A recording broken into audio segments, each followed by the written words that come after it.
So that's the good news regarding the weather, and hopefully it will begin to break up and move away, and we can proceed. It's obviously going to be delayed because it's still raining right now, and hopefully it will stop and we can get the track dried off. Good points battle coming into this event. 3 drivers are up top and battling for the Winston Cup Point Championship lead at the moment. Of course, it's led by Dale Earnhardt. Terry Labonte is right behind, and Jeff Gordon is in 3rd position. There you can see Labonte is 15 points behind Dale, and Jeff is 47.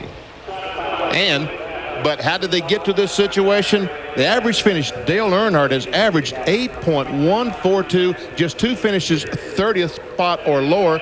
That was at Pocono, also in Richmond, Virginia. Terry Labonte, 3 finishes 24th or worse. And Jeff Gordon, 3 finishes 33rd or lower. Jeff Gordon, remember, got off, folks, to a terrible, terrible start. Daytona and Rockingham. Just think where Jeff Gordon would have been if he had finished Daytona 500 and the race at Rockingham the way that he should have with a great race car like his. He's won, after all, 5 times this year.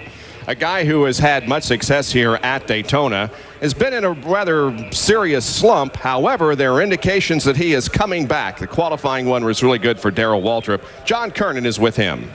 Well, DW, it's like times of old. 4th in the qualifying. You told me the other night you feel great about your chances when this race starts. All right, I got a little crow to pick with Despain. I've been watching him.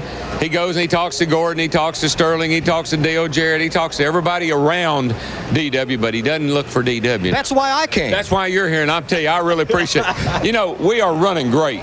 We were out in the draft yesterday with all the other guys, Earnhardt and them, and we were right there with them, and this is a good car. It's fast, and it's just what I needed. I think that we'll be able to compete today, and, you know, Earnhardt, he come and rib me, he said, you ain't going to hold everybody up, are you? I ain't holding nobody up today. I'm going to gas it up and go. I've got a car that's capable of winning this week. What is the big difference? I mean, at Daytona here in February, I mean, all the way back here in the back, same thing at Talladega. What's the big difference? Well, just hard work. I know people, you know, the guys, everybody gets on and says, oh, I want to thank my crew and our engine man, the car, and all that, but that's a fact. We've concentrated very hard on the car for Daytona and Talladega, and it's paying off. The Western Auto Parts America car today is going to be up front, so they might as well get ready for it. They might as well get used to it. They might want to look in front of them instead of behind them today. Now, yesterday we were talking about confidence, and you said that confidence was there. You were thinking, well, man, maybe I ought to get out of this car, but something like this makes you want to keep racing, doesn't it? Well, it's got my crew that, you know, this week they got their heads held up, they got their chest kind of puffed out, and I don't want to let them down. I had some friends call me, lots of friends call me last night and say, hey, we were going to the beach and we were going to do this, but we're going to stay home and watch ODW today, so I don't want to let anybody down today. I'm going to stay right there, and I'd rather be in the front and hanging in there with them fast cars today. Yeah, you're known for the DW shuffle, but can you do us an anti-rain dance, Darrell? Well, no, I don't know how to do that. The only one I know how to do is to make it rain, and so I wouldn't know how to do one to make it stop raining. All right, well, thanks a lot for coming out in the wet. Darrell Waltrip starts 4th when the Pepsi 400 gets underway.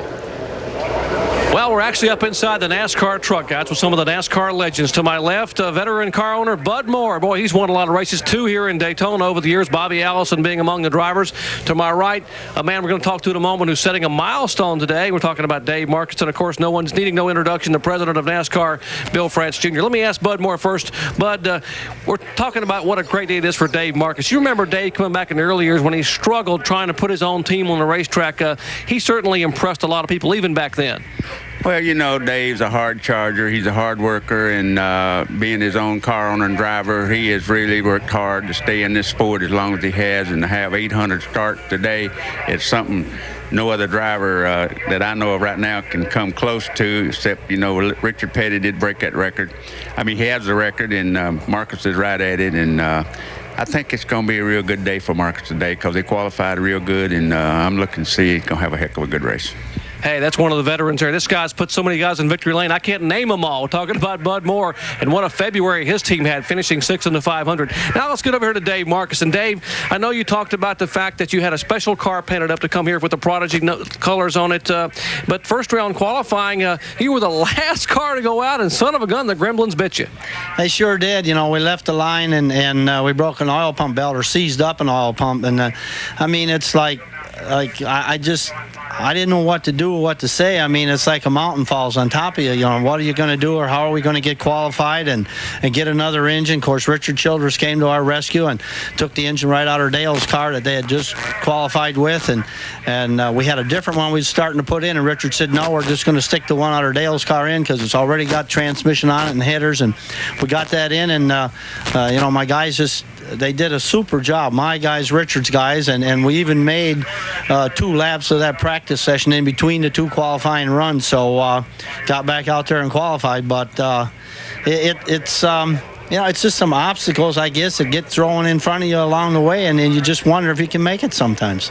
Hey, Dave Marcus did make it, and that's why we're here, because he made the field today. It is his 800th career start, and the man to our far right, Bill France Jr. And Mr. France, people like this is what helped build this sport over the years. When your dad and your mom started it and worked so hard, the loyalty of people like the Dave Marcuses that came on back in the mid-'60s. That's correct, Jerry. And, you know, there's been a lot of drivers, car owners, and mechanics over the years that have been part of the sport. The Wood brothers, we were talking a few minutes ago about Leonard and Glenn Wood, and I remember Glenn racing at Bowman Gray Stadium back in 1956. So we recall Dave. I wasn't familiar with Dave when he first came down here. I said, well, I'm not sure this boy's going to make it, but here he is today, and he has made it. Well, we have a presentation to make today, Marcus, and Dave, the Frances, and of course the folks here really appreciate it. Mr. France. Dave, we got you a new pair of shoes to go another 800 races. They're brand new, and they're ready to go. So we want to see you around here for a long time. And this is Dave's trademark, as you know, and we fixed that up, and we're proud to have you.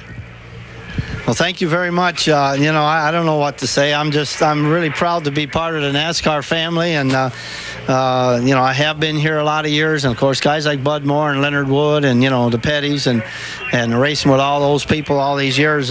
It's been great, and there's been a lot of mountains and obstacles, I guess, thrown in front of us, but we've just kept digging and going on, and you know, I decided at a pretty young age that I wanted to be in NASCAR racing and race for a living, and I decided NASCAR was the place to do it, and I made the right decision. I'm positive of that, and that's I continue to go on, and I don't know how long we'll run yet, but we're going to be around for a while yet, and maybe we'll have to see if we can't wear this pair of shoes out Mr. France is giving us. Hey, this guy's known for making a dollar go a long, long way, and I promise you this plaque will be empty in a couple of weeks. He'll be wearing those shoes. Folks, just don't make you understand, that is Dave Marcus's trademark. Those new racing shoes came along that Bill Simpson put out, those nice, comfortable, padded shoes that were fireproof. Not Dave. He wore wingtips every day during the garage, in the race car, and I think you melted a few pair of wingtips to the floorboard during the old days. But folks, Dave Marcus, what a special person. What a very, very special person for this NASCAR series. Dave, you're a gentleman, and certainly a tribute to this series and to what's happened over the years. Congratulations on 800 starts. Well, thank you very much. And again, like I say, just I'm happy to be part of the NASCAR Winston Cup Series and be the 800 start here for the Pepsi 400. 5 career wins, been at it for a long time. Came to NASCAR back in 1968, and he will start 26 today when the 38th running of the Pepsi 400 goes to Green Flag Racing. That's the car number 71 of Dave Marcus as the rains pour down. And of course, Marcus hopes to be able to get that new paint job and that Prodigy Chevrolet into a top 5 finish. Bob? We were deflated. You know, Dave was deflated when that oil pump broke when he went out for first round qualifying. But then in the afternoon yesterday, he put the Richard Childress in, qualified 13 quickest. So you can see that he's not lost anything. And the amazing thing is they took the engine out of Earnhardt's car, transmission, exhaust system, everything, put in Dave Marcus' car. And folks, Dave Marcus' Prodigy car ran as fast as Dale Earnhardt's car. Yep. I mean, so evidently he has a very good race car if he can just get that power plant. Well, the weather is foul here in Daytona Beach. It is still and speaking of foul, what is that, a loon or what is that, BP? Any idea? It looks like a bird to me. It's a bird. It's a bird. Indeed it is, and it's enjoying the rain. Everybody else is detesting the rain. That's out at Lake Lloyd in the middle of the infield here at Daytona. You can see the raindrops continue to fall. Continuing the delay here at Daytona of the 38th annual Pepsi 400. And this is one of them. The spotters have made their way or are making their way from the infield up to the top in their perch to give the drivers an indication of what's going on out there. So the track is, for the most part, dry. There are a few wet spots, but BP, I think we're ready for some high-speed racing here before too long. No, I think we are too. I just hope no one gets off on the grass because it is saturated with water. There'll be no stopping whatsoever, and the car will just simply fly through the grass and the mud and throw up big rooster tails and whatever. We can see the water standing on the grassy section between pit road and the trough here at the Daytona International Speedway. And you can see even pit road is almost dry. Well, the drivers have been given their formal introduction, and they have been ordered to their cars, and so they're preparing to climb in and do 400 miles of racing here this afternoon. We were supposed to start a little over 2 hours ago, but we did have some rain here that has postponed the start of this event. Well, it's the July 4th holiday weekend, and all of us are feeling very patriotic, and because of that, we want to bring you the national anthem, and Lori White is going to sing it for us here at Daytona. RCA recording artist Lori White. Hey, y'all. Have a great race, and thanks for chasing this weather away. Y'all are the most dedicated fans I've ever seen in my life. God bless you. Oh, say, can you see by the dawn's early light what so proudly we hailed at the twilight's last gleaming, whose broad stripes and bright stars through the perilous fight o'er the ramparts we watched were so gallantly streaming, and the rockets' red glare, the bombs bursting in air, gave proof through the night that our flag was still there. Say, does that star-spangled banner yet wave o'er the land of the free and the home of the brave?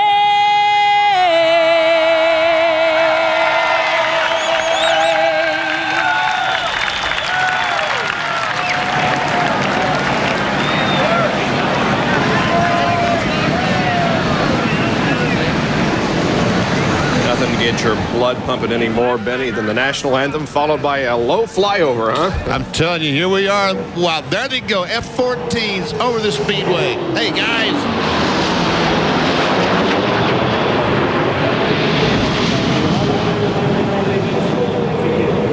Don't take those fellows long to do 2.5 miles, does it? Sure doesn't. They are moving. So the fans have hung around and are ready now for some racing. 160 laps and 400 miles of competition here at Daytona International Speedway. Jeff Gordon will be on the pole for this race, qualifying at 188.869 miles an hour. And Sterling Marlin will be alongside Bill Elliott, who you see there already strapped in his McDonald's Ford, is ready to make his comeback after suffering injuries at Talladega earlier this year. So at Daytona International Speedway, we are just about set to start the engines and get this event underway, and we'll be right back for that.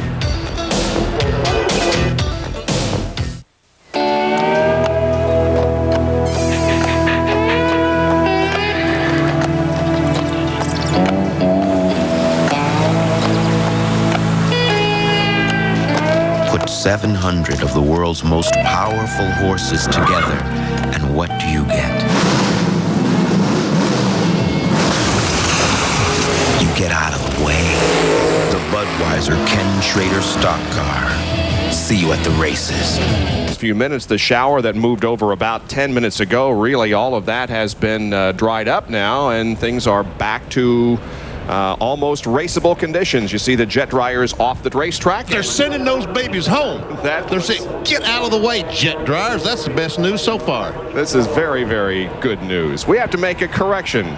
Those weren't F-14s, BP. I knew that an F-14 did not. I didn't think they had two engines in the back of them. And those babies definitely have two. They had twin tails, but I just thought F-14 had one engine. I'm told that's an F-18. Yes. That's the latest, greatest, up-to-date stuff. How about that? Well, we appreciate them flying over and thrilling the crowd just the same. We're going to stick around here just as long as we have to get this race in. Stay with us. We'll bring you updates momentarily. But right now, we go back to the qualifying. Famous beach, NASCAR's Midsummer Classic was kicked off in grand style with the much anticipated opening of Daytona, USA, presenting a beautiful prelude to NASCAR's Pepsi 400. The multi-million-dollar attraction opened with a black tie affair on Thursday. Video games, trivia, a chance to do a tire change, history. Daytona USA is appropriately named the ultimate motorsports attraction. There's something for everyone, fans, and even kings, just outside the gates to the world center of racing. On the inside, the real fireworks are about to begin as the drama builds to see who can unlock this mysterious summertime speedway. Who, like its unpredictable neighboring waters, can transform itself from a familiar February folly into a summertime serpent waiting to lash out at the unsuspecting. Well, this driver tamed that slippery serpent. Last July, defending series champion Jeff Gordon won it, but it was in February that he had the frustrations. He finished 42nd. That prompted this team to build a brand new race car. Brought it here 3 weeks ago, tested 3 days. The results, well, you see it right here, a pole and a speed 1.5 miles faster than anyone else in the field. He is flanked by Sterling Marlin, two-time Daytona 500 winner, who suffered a rare engine failure back in February. Marlin's engine builder, Sheldon Runt, restrictor plate pitman, said that will not happen today when they drop the green flag. My man Marlin is going to be a missile. Catch us if you can. Now back in third spot, we're talking about the man who won the Daytona 500, Dale Jarrett, but not the car he won it with. That car sits over here in a museum on display at Daytona USA. This car finished second at Talladega. Dale hopes to become the second driver in the history of this racetrack back since 1982, and Bobby Allison did it to win both events in the same year. But the real story of the weekend comes with our fourth fastest qualifier. Three-time Winston Cup champion Darrell Waltrip won a comeback for competition for DW, qualifying fourth quickest in a car that was totally rebuilt after Talladega. Darrell has been smiling and shuffling since qualifying, and he will shuffle away from fourth starting spot today. All four of these guys have made their mark at Daytona. One driver is waiting to make his back further in the pack. Here's John Kernan. Jerry, as soon as Dave Marcus rolls off the line, it will be his 800th career NASCAR Winston Cup start. He is 26th fastest after getting a qualifying motor, borrowing Dale Earnhardt's qualifying motor in qualifying second round yesterday. He would have been 8th quickest on the field. Dave, 800 starts. How important is it? It's a great moment, just to be here, just being 800 starts, and everybody that's been involved, all the people that work for me, my wife, my children, and, just NASCAR, Winston Cup, and it's just great to be here. Goodyear, they've been along with me all these years, and Chevrolet, so we're looking forward to the Pepsi 400 today, and this is our 800 start. Dave Marcus rolling off 26th, a big day for him, also a big day for Bill Elliott. For more, here's Bill Weber. Well, John, everybody knows the 4th of July weekend means plenty of explosive excitement. Bill Elliott knows a lot about excitement on this weekend. In 1988, he started 38th in this race and won. Earlier this week, an explosive announcement that Bill would return for this event. A month earlier than expected, he starts 28th. Now, another key to a successful 4th of July is pack it with plenty of surprises. This race does just that. Ask Jimmy Spencer, who starts 27th, or Greg Sachs, who starts 30th. Both are 4th of July sparklers. Their only Winston Cup wins, in fact, their first Winston Cup wins, came in this race. But 80% of the guys that have gone to victory lane in a race at Daytona have started inside the top 10. And Dr. Jerry Punch, that could be bad news for a couple of favorites rolling off 11th and 12th. Well, you know, Bill, stats are for statisticians, but race day is for race car drivers. And I direct your attention right here to row 6. Terry Labonte and Rusty Wallace both have won Winston Cup titles. Both have won this year. Both are experienced and veteran drivers, but neither have ever won at Daytona. I firmly believe that one of those two drivers, maybe both, will be a factor before we get 400 miles completed today. Let's go to John Kernan. Jerry, I'm in the back of the field. Guys you would normally see running up front here. Mark Martin, he had a problem with the oil pressure, lost it, burned a bearing, did not qualify. He takes a provisional. Ricky Rudd, this is the car that he has run well with here, and also at Talladega. They did not get a chance to test with this after replacing the body. He rolls off also with a provisional, and Ted Musgrave is in a car that has finished in the top 10 3 straight times here at Daytona, but he's starting right in front of his teammate back in the 38th spot. Ted says he's not worried, that the car races really well. Now let's go to Bill Weber. Well, Dale Earnhardt loves this track. In July, it's the only time he's been ever able to win a points race here. But if he can get to victory lane today, $180,000 in bonus money is waiting for him. But everybody knows the 4th of July is really for kids. Well, check out row 3.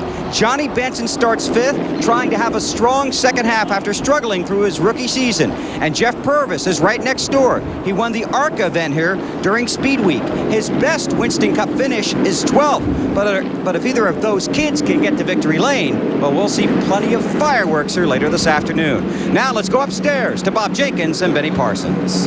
Dale Earnhardt comes in as the points leader. The top 3 separated by just 47 markers, with Labonte in 2nd, Gordon in 3rd, Dale Jarrett and Ricky Rudd in 4th and 5th. 6 through 10 separated by a total of 118 points, with Mark Martin and Ted Musgrave tied for 9th as we conclude the first half of the 1996 season.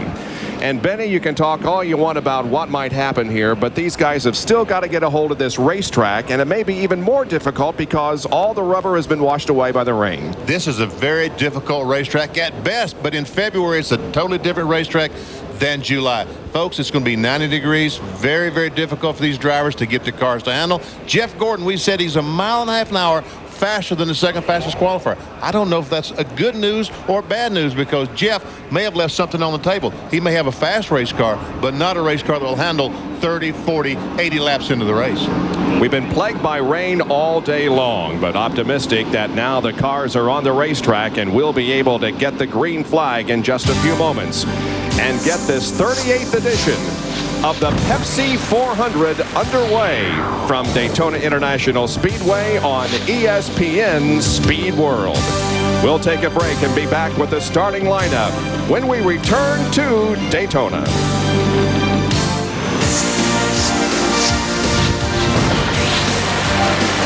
It's a July 4th holiday weekend tradition, the Pepsi 400 from Daytona, being brought to you by the Pepsi-Cola Company, who reminds you that nothing else is a Pepsi, by Lubricator 2001 Super Engine Treatment. It's an engine protection breakthrough. By Sears Tire and Auto Centers. And by Daytona USA, the ultimate motorsports attraction.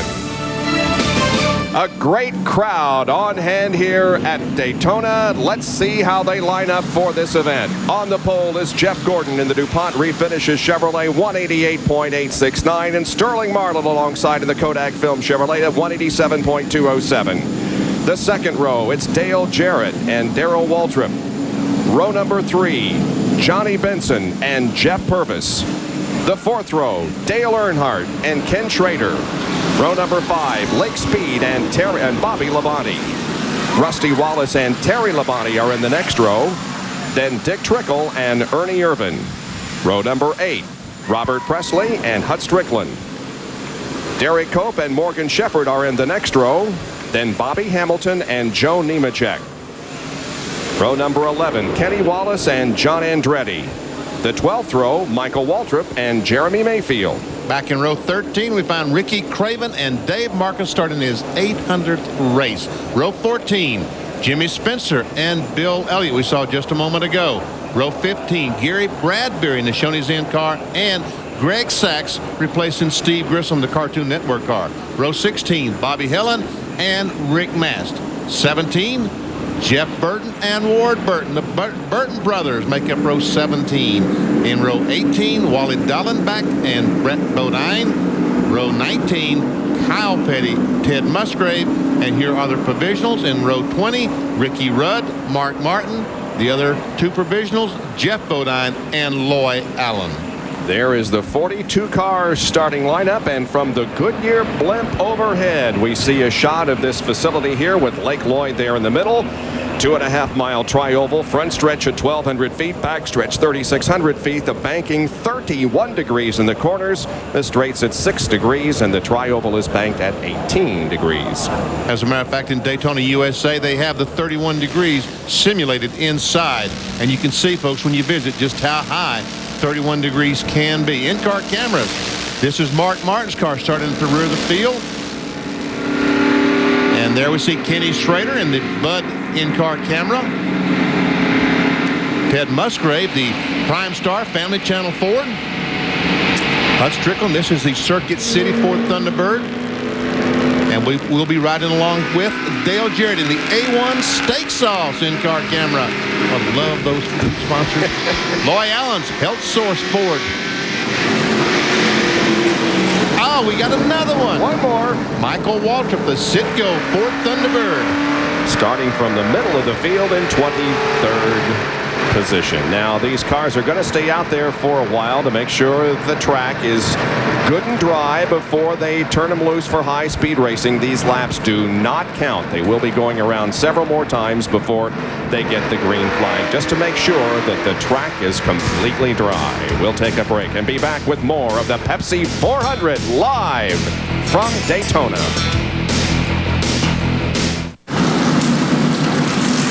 Field has still not gotten the green flag. We're just a few minutes away from it. Today's overhead shots are courtesy of the Goodyear Blimp Stars and Stripes, based in Pompano Beach, Florida. And you'll notice that it doesn't look like it usually does, and that's because the new temporary look is in preparation for the upcoming Olympic Games in Atlanta, Georgia. Here's the look at the banking, the 31 degrees that they are going through right now in turns number 1 and 2. We understand it's going to be about 5 more minutes before they get the green flag, but the track looks really good, Benny. Yes, it does. Looks very well. Looks like we will see action in just a moment. And I tell you what, Jerry punches Ray Evernham. Does he feel? What does Jeff say about the racetrack, Jerry? Well, just a moment ago, what did Jeff tell you, Ray, about the track when it'd be ready? Said it'd be about 2 or 3 more laps. It's quit raining. It's drying out pretty good. Got to ask you, as a Winston Cup champion, you get a chance to pick the first pit. Ordinarily, you're at the far end of pit road or down toward turn 1. Why have you changed? You're halfway up here at the start-finish line. Why? Well, we want to find out about this pit road deal ourselves. You know, we've got some ideas. It's got an opening in front of it and behind it, so it's easy entry, easy exit. It's halfway up pit road. Under green, which this race could come down to green, it would make a difference carrying momentum off of pit road. Last week at Michigan, you know, we came in on a pit stop with the first pit, and we were, I think, a second ahead of Ernie Irvin, and when it all shook down, we were 2 seconds behind him because he had so much momentum off of pit road under green. So we took it here, and it's pit number 24. Hey, well, maybe it is something in the numerology. Thanks, Ray. NASCAR wants to talk to you about communicating to your driver, Jeff Gordon, while he talks to the pole sitter. Let's check in Dale Earnhardt's pit, I think, where Bill Weber's standing by with David Smith. And David has been talking to his driver, Dale Earnhardt. What's he say about the track? Well, he talked like they could just about be ready to go any time, but they're going to give it another lap or two. I just heard NASCAR talking about turn 3 again. May need a little bit more drying, but Dale's chomping at the bit. He wants to get this thing underway. He's ready to go.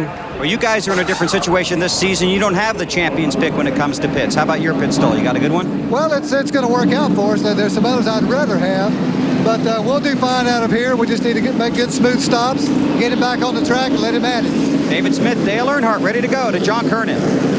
And I'm in Dale Jarrett's pit with his crew chief, Todd Parrott. And Todd, what has Dale said about the racetrack? He just come on the radio just a minute ago and said it's still a little wet down in 3 and 4. All in all, it's not too bad. Just a little wet down on the bottom. Just anxious to get ready. Well, it looks like, 2 laps before they turn them loose? Yeah, that's what they just said. NASCAR said 2 to go before we go green. All right, 2 to go before they turn them loose under the green flag, guys. So we will await the start of the race here in just a couple of more laps. There is Dale Jarrett, and there is the A1 Steak Sauce in-car camera showing the pole sitter Jeff Gordon up ahead. You know, we have some radio contact with some of the teams. Let's ask Lake Speed, the Spam car, what he thinks the racetrack's looking like. Lake Speed, this is Benny Parsons up at ESPN. How's the racetrack looking? Benny, it looks awful good out here right now. I think we'll be going here real soon. What was the signal Doyle Ford gave you the last time? 2 laps? What was the signal that Doyle gave you last time, Lake, for how many laps to go? I think we got 2 to go right now, Benny. All right, there you have it, folks. About a lap and a half and green flag. And it can't come too soon because the race fans here have been very, very patient, but they, as we do, want to get this thing underway and completed today so that you and we can have the rest of the July 4th holiday weekend with family. The field is in turn number 3 and still a couple of more laps before we go racing and to start the Pepsi 400, so we'll take another break. Stand by. Field coming down the backstretch, and you see no flashing lights atop the pace car, and that means that they will get the green flag when they come back and come by the line this time. Now, we did have some drivers, especially those starting at the rear of the field, come in for a pit stop and to top off before getting the green. Yeah, about 7 of the cars started in the back, stopped, put some fuel in the car because after all, they had run 4 or 5 slow laps, pace laps, getting the track dried off. And remember, at Michigan, the last race a couple of weeks ago, Rusty Wallace won the race on fuel mileage. He did not make a pit stop, and some of the cars that were in front of him appeared to be faster than he did stop. So, taking a quick trip through our in-car cameras that will help us with our coverage here this afternoon. There is Michael Waltrip. Let's watch the field come off the 4th corner and go to green.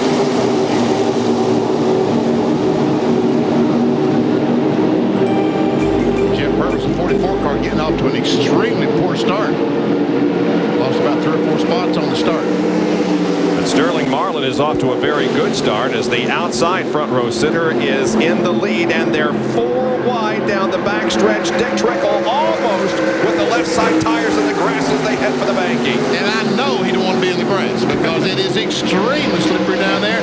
Darrell Waltrip on the outside, hung on the outside. Off the banking they come on to the tri-oval for the completion of lap 1. It's Marlin, Gordon, Jarrett, Earnhardt, and Benson. See Lake Speed, Dick Trickle, a 90 car on the bottom of the racetrack.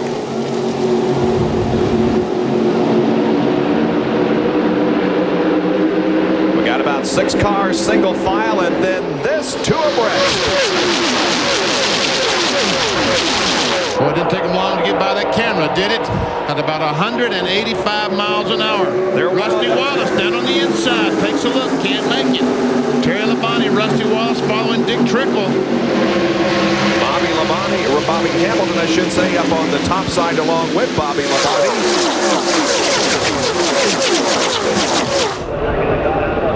Second lap, still Marlin up front. Ken Schrader breaks away from the 2x2.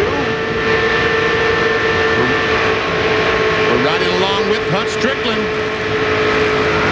Michael Waltrip right beside Hut. Michael's very, very high on the racetrack as he follows Derek Cope off the second corner. There's Kenny Schrader looking back on Rusty Wallace. And Jeff Purvis. Yep. Right behind Purvis is Bobby, and then Terry's to the inside. Now we see those 2 cars side by side are losing some ground to the 25 car. Mark Martin and Ricky Rudd started near the pack at the end of the field. They're both trying to move up. Martin up to 37th position. Ricky Rudd in 40th. Well, that can't be because Martin is right behind Rudd. Ted Musgrave also starting from the rear of the field today, and there's Ted.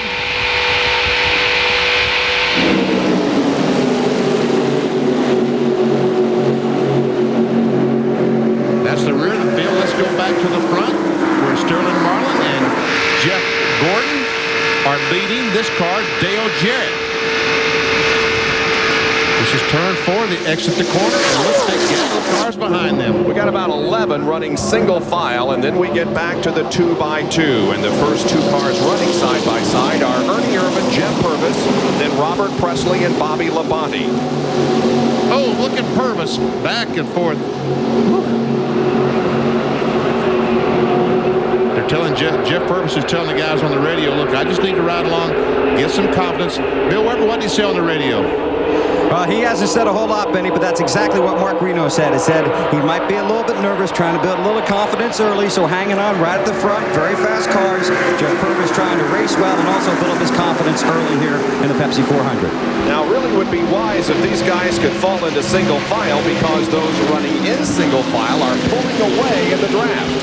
The problem is, who's going to back off? And if they do, they're going to get run over. But there really isn't any way to get single file right now.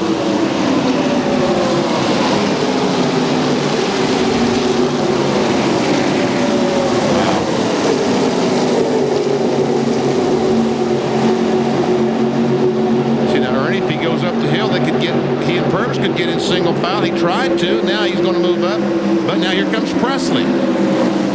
There's Jeremy Mayfield and Kenny Wallace running side by side.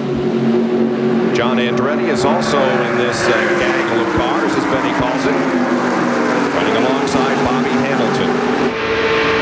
There's the view of Hut Stricklin looking ahead to Robert Presley.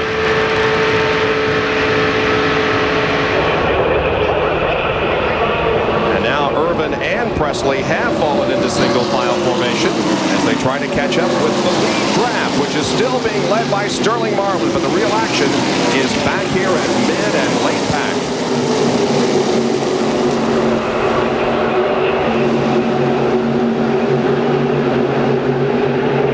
Sterling Marlin continues to lead, then Jeff Gordon, Dale Jarrett, Dale Earnhardt. Johnny Benson's in there. Darrell Waltrip still hanging in 6th spot. And here we see somebody on the inside trying to make it 3 abreast. That is a 21 car, Michael Waltrip. Wally Dallenbach is the meat in that sandwich as Derek Cope is on the high side, but everything gets straightened out by the time they enter the banking.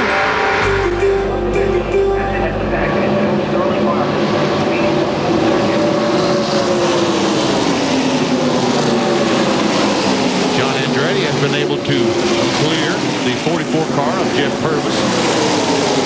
Meanwhile, he has pulled up in front of the 44 Purvis. Looks like the outside line might be the one to go now. John Andretti running back in 16th position at the moment. And look at Purvis go on the outside, trying to take that spot away. Now then, here comes Lake Speed and Schrader trying to get alongside. Dick Trickle has been blown back to the outside and has lost 3 or 4 spots as Rusty Wallace and Terry Labonte hook up, try to work their way to the front. Schrader using just a lane higher route there in the corners, but maintaining the draft. And look at this, coming off the onto the tri-oval, off the 4th corner banking. 3 wide down through here. Purvis, Andretti, and Mayfield.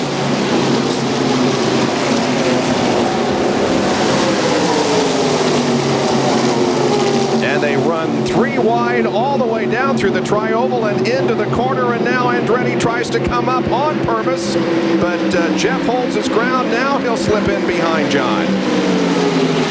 That really was the wisest thing to do, because hooked up together. Now Ricky Craven trying to look on the inside. Spencer, I thought was going to close that spot. The Napa Field summary will show you where everybody is running here in the early stages of the race, but these positions are changing quickly, especially back in this group. That time when Purvis got in the corner in the 44 car, he had to lift off the throttle. In doing that, Jeremy Mayfield went by, and you can see he's still losing momentum. Ricky Craven was able to get by. Now his car is back up to speed. There is Bill Elliott, who has fallen back to the rear of this pack. Running along with Gary Bradbury. Yes, that's Bradbury in the 95 car.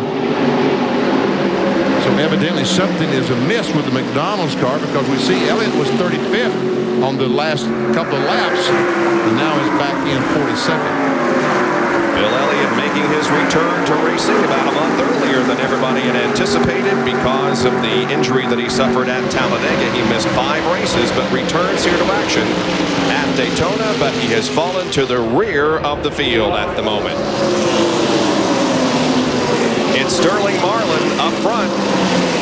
followed by Jeff Gordon, Dale Jarrett, Dale Earnhardt, and Darrell Waltrip are 1 through 5. After 10 laps of the Pepsi 400, we'll be back with more in just a moment. Stay with us.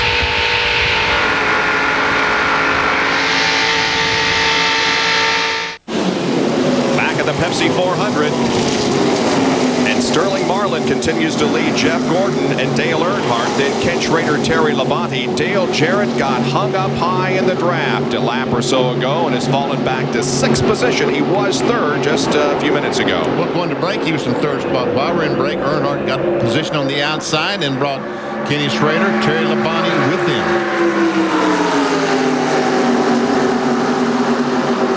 5 Chevys up front at the moment. And that's the one I was thinking about. Yep, the Ford of Dale Jarrett. See Ernie Irvin and Dick Trickle closing in on the back of Dale Jarrett.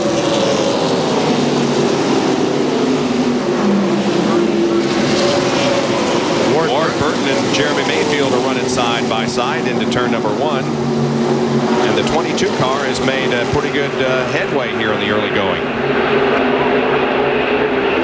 22 car started in 34th. And he's running about 16th. Hey, look at this. Hey, Schrader going by Earnhardt. Earnhardt must have slipped coming off the corner because Schrader has position. Labonte goes along. Here comes Dale Jarrett trying to take the Quality Care Ford by. And that's how quickly you can lose positions in the draft. And Earnhardt is still on the outside. And with the line formed to the inside of him, it could be quite a while before he gets back into position. Jarrett has gone around, and so has Dick Trickle now. So the Henry cars are now running 2nd, 3rd, and 4th, being led by Sterling Marlin. This is Dale Jarrett as he tries to pick up the draft of the 4 cars in front of him. Meanwhile, back of that, we have Earnhardt and Trickle running side by side. Ernie Irvin and Bobby Labonte are 2x2. Lake Speed and Rusty Wallace are the same. Bobby Labonte says, every place I go, there's 2 cars running side by side. John Andretti and Robert Presley have also joined the group. And now Ken Schrader takes over 2nd position. Labonte goes to 3rd, and Jeff Gordon is hung out to dry. And Gordon goes from 2nd to 5th just that quickly.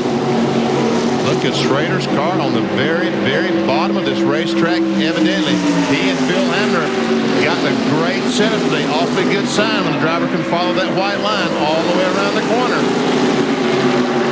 The driver who has the best average finish of all active drivers at a Pepsi 400, Ken Schrader. And 2nd on the all-time list, an average finish of 10th. Good shot there, looking back on his teammate Terry Labonte. And oh, this is at 190 miles an hour. Labonte just wanted to make sure he knew it. And there we see Dale Jarrett trying to get by Labonte. Jerry, a good run by Kenny.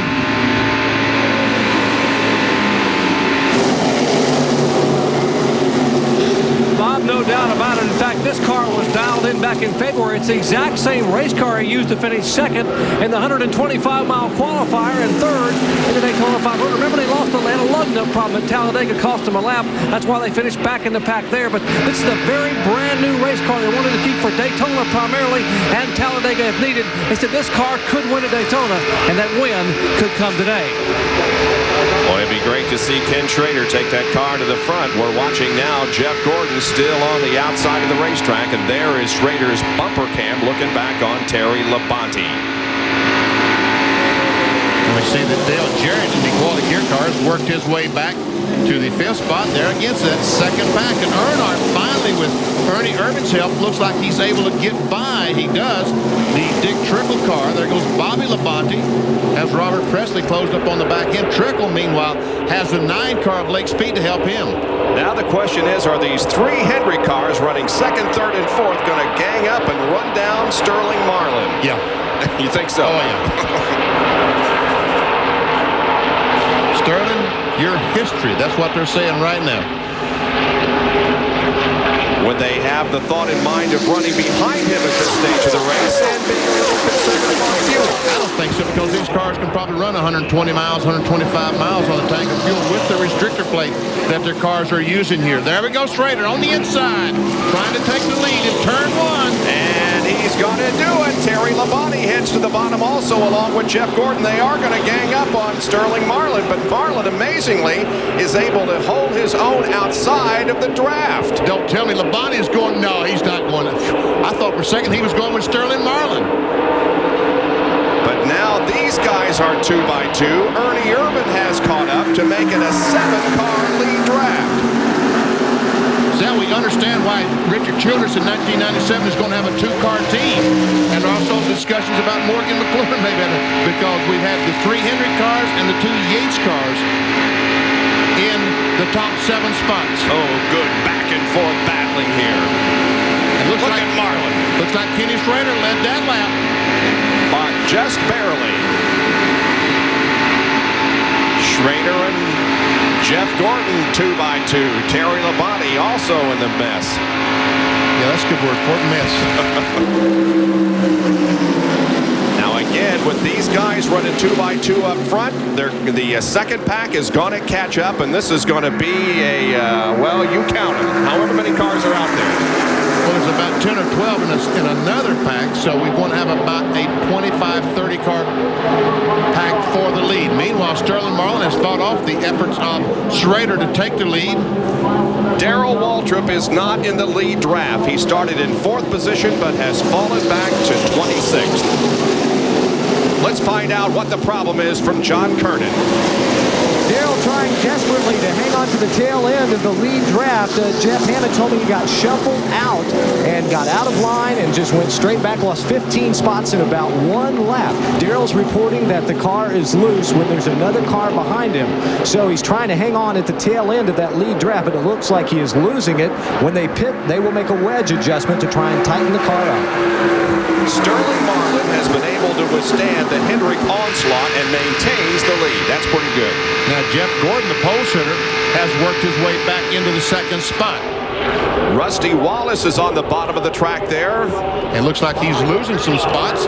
He was up in about 6th spot, but meanwhile, Robert Presley, the 18 car at late speed, and the 90 car now going by Rusty Wallace.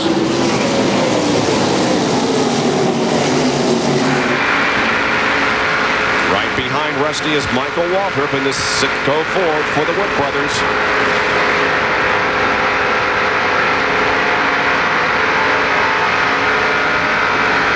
Here comes Dick Trickle driving the Heilig Myers number 90 now on a race-to-race basis for Judy Donlevy. There's a bunch of Fords in that bunch. Yeah, there is. There's 5 Fords. And there's Wally Dallenbach right behind that group of 4. Bobby Labonte leading that group. He has pretty much pulled away now. Ken Schrader, meanwhile, is the one that's lost spots recently. Schrader got out of the mix somehow and has worked his way back to about 10th spot. It's Sterling Marlin showing the way with 23 laps completed out of 160. Gordon 2nd, then Terry Labonte, Dale Earnhardt, and Ernie Irvan.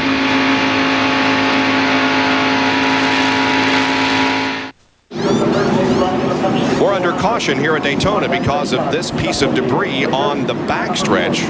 That is a rear spring. Wow. That's what holds the car up. Did it come off the 29 car? Because the 29 car has come in for a pit stop, and there was reported smoke out of that car. Well, he looks okay. If he loses the coil spring, it's going to smoke because the tire is going to drop down on the sheet metal, or the reverse, the sheet metal is going to drop down on the car. Well, the track officials are there. Meanwhile, while that was happening, as they were coming down to get the caution, Dale Earnhardt almost wrecked. Watch this. He's going to make contact with Ernie Irvan right here. Just a little bit of contact, and Earnhardt almost lost it. That was a spring from the 29 car. How about that? And he is, oh yeah, you can see. Yeah, see where the body has dropped down on the tire, and that was a smoke that we saw. We thought the 29 car had blown. Yep. All right, the pits are open, and here comes nearly everybody. Here's Jerry Punch. They are planning just a 2-tire change here in Jeff Gordon. Gordon's pit. He's complaining of being loose. They're going to take a half around to bite. There it goes, a half round out of the right rear. Let's go to Bill Weber. Sterling Marlin, they go to work on the right side. 2-tire change on the right side. Plenty of fuel, the Kodak Chevrolet. It'll be 4 tires now for the 4 car. Also 4 tires down there for the 3 car. The 44 car slides in front of the 3. Sterling getting left side tires and fuel. Waiting now on the left rear. The car down. He's away. Waiting for the 3 to work his way out. Plenty of cars coming out of pit road. The 88 goes by. The 2, the 3 back on. A single car remained on the racetrack. Everybody came in for a pit stop, and now they make the shuffle. There we see Darrell, Waltrip leaving the pits, Kenny Wallace, Ricky Craven, Bill Elliott, and Jeff Purvis. Johnny Benson among the last to leave. Morgan Shepherd is still on pit road along with Dave Marcus. The 29 car of Greg Sachs has gone to the garage area because of that spring that came out of the car. We'll be right back.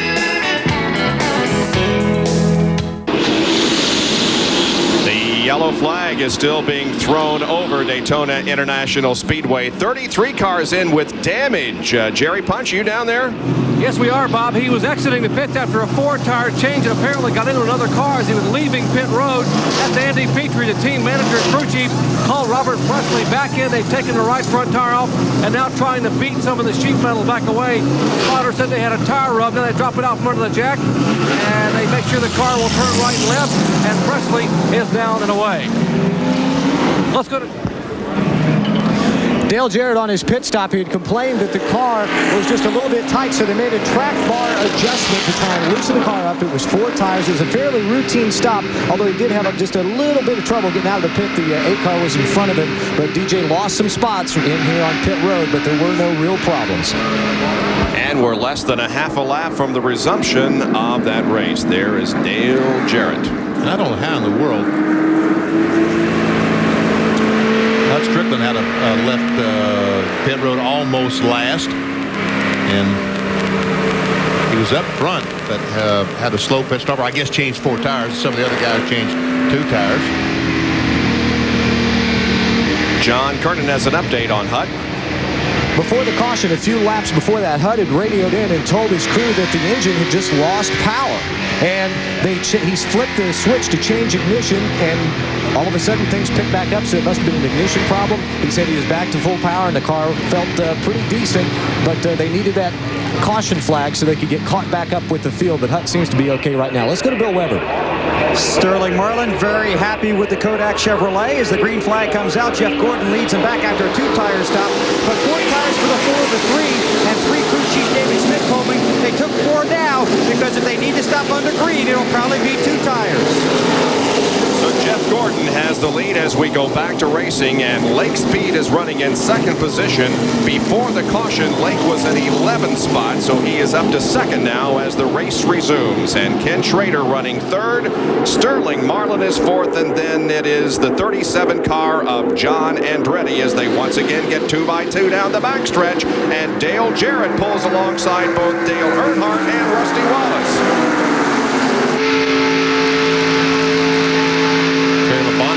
Going by the Dale Jarrett car, trying to go by on the outside. Dale Jarrett hung on the inside, has no one to draft with, but there comes his teammate, Ernie Irvin, not too far behind him, but Dale jumps in behind Terry Labonte. Again, Lake Speed from 11th to 2nd, and the reason is because he had a real good pit stop there. 30 seconds compared to 39.1 for Sterling Marlin. Marlin changed 4 tires, and Lake Speed obviously only changed the 2 tires, as did Jeff Gordon, the leader of the race. Yep. Now we've got Rusty Wallace hung down on the bottom of the racetrack as Terry Labonte goes by. Track position, very important. Lake Speed went with it.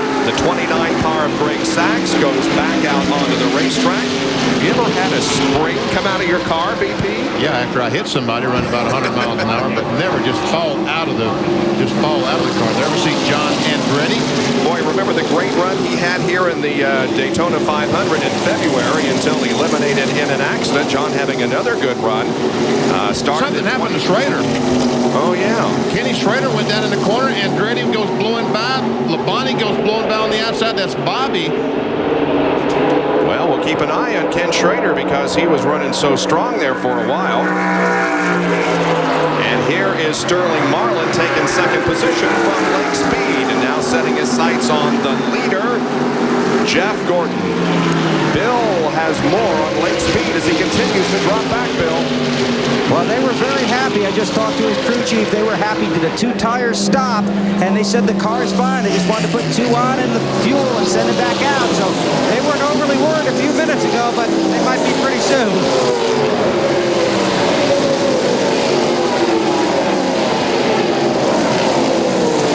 Labonte and Terry Labonte are hooked up on the outside, going around Lake Speed, and Jimmy Spencer, who's now in this mix. And Dale Earnhardt comes off the corner, goes to the inside, and tries to take the position away from John Andretti. They're side by side down the backstretch.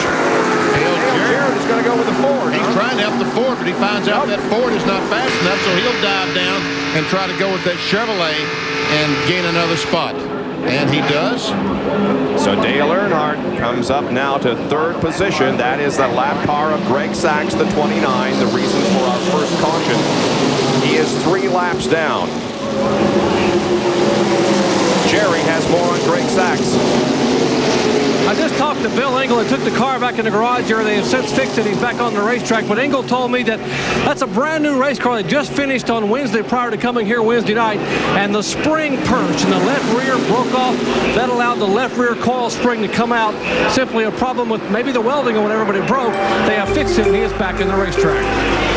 3 wide down through the backstretch again. Let's see how this sorts out as they head for the banking. Looks like they're still 3 abreast. Yes, they are. Good shot from Ted Musgrave's Prime Star Family Channel Ford. That's Jimmy Spencer right there. Oh! And they're still going to be 3 abreast. Wow.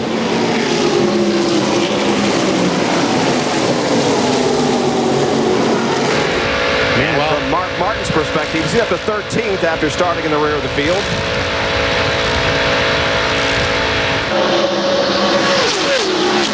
Sterling Marlin going for the lead.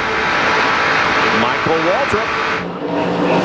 Sterling Marlin going for the lead, going in turn 3. Man, is that thing strong. That Kodak film Chevrolet is so strong. And meanwhile, Earnhardt is going to tag along and blow by Jeff Gordon. And probably Dale Jarrett will come along too. John Andretti trying to catch up to the group. Andretti with a strong performance here in the early going as Earnhardt and Gordon are side by side through the tri-oval. Bill Weber has more on this great run from the Morgan McClure team and Sterling Marlin.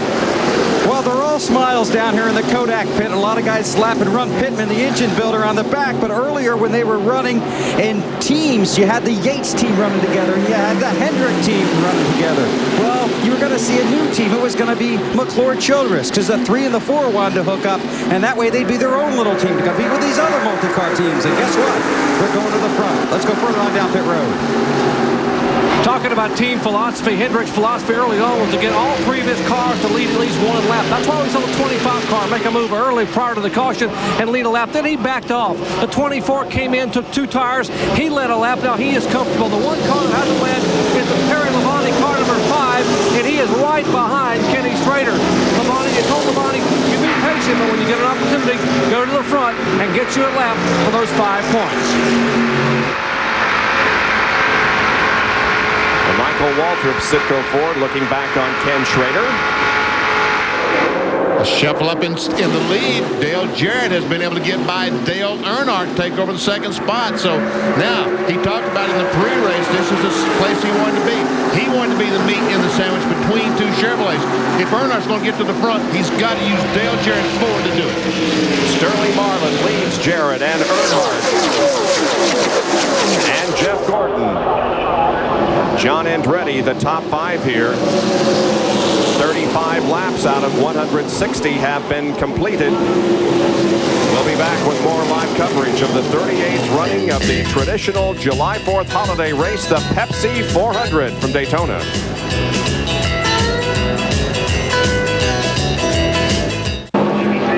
Welcome back to Daytona International Speedway and the Pepsi 400.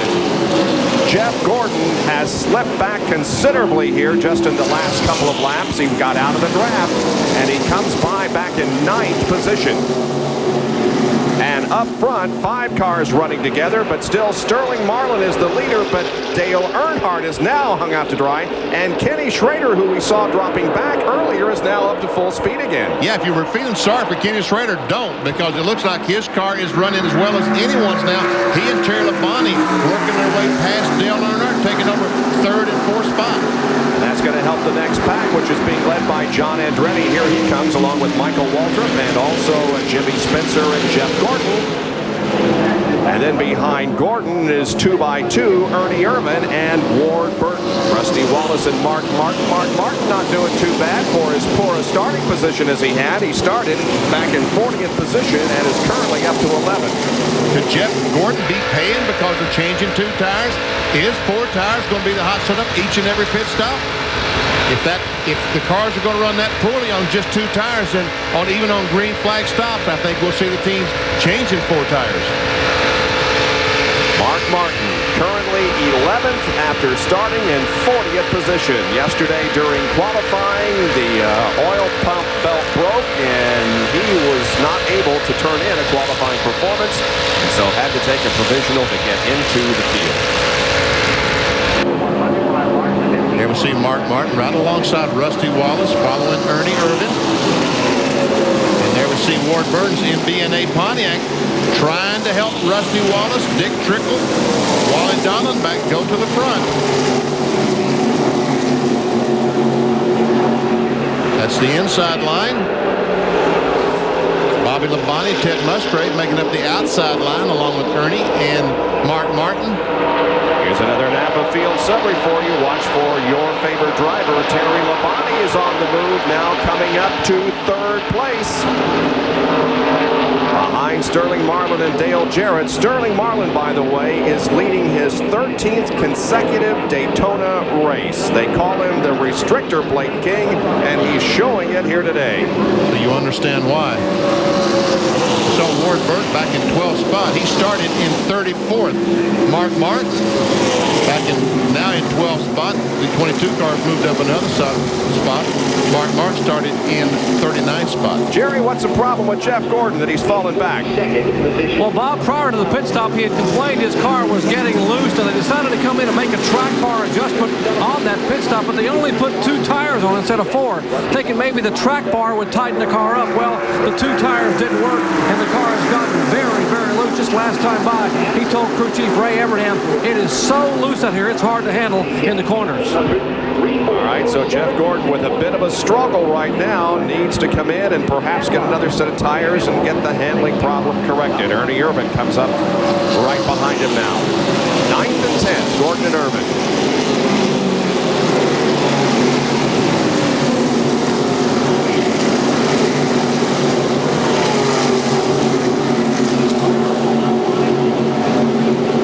Dale Jarrett said in interviews before the race that he did not feel like his car could lead as well as some of the Chevrolets, but it felt like it would follow well. And that's one reason he's just going to stay there, and hopefully on the last lap some miracle is going to allow him to win this thing.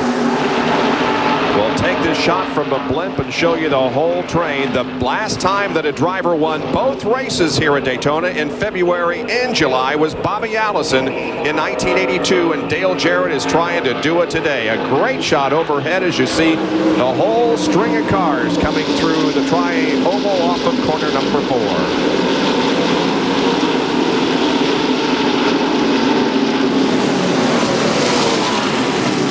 Boys, there's going to be some excitement at Darlington when we go there on Labor Day weekend for the Southern 500, because Dale Jarrett could win $1 million. Going for the Winston Million. I guess the last time anyone went for that was Darrell Waltrip in about 89, I think it was.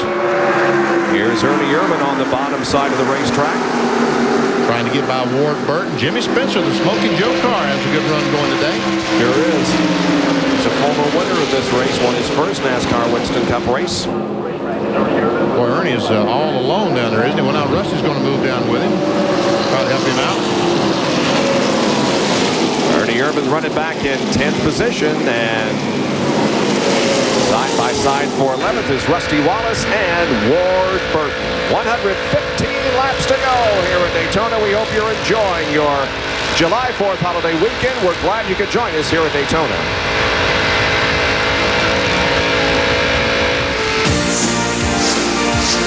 ESPN Speed World welcomes you live to Daytona Beach, Florida on the Pepsi 400. It is being brought to you by Quaker State, the motor oil that exceeds the highest standards for engine protection. By Pontiac, proud sponsor of the 1996 U.S. Olympic team. We are driving excitement. And by Firestone, America's tire since 1900.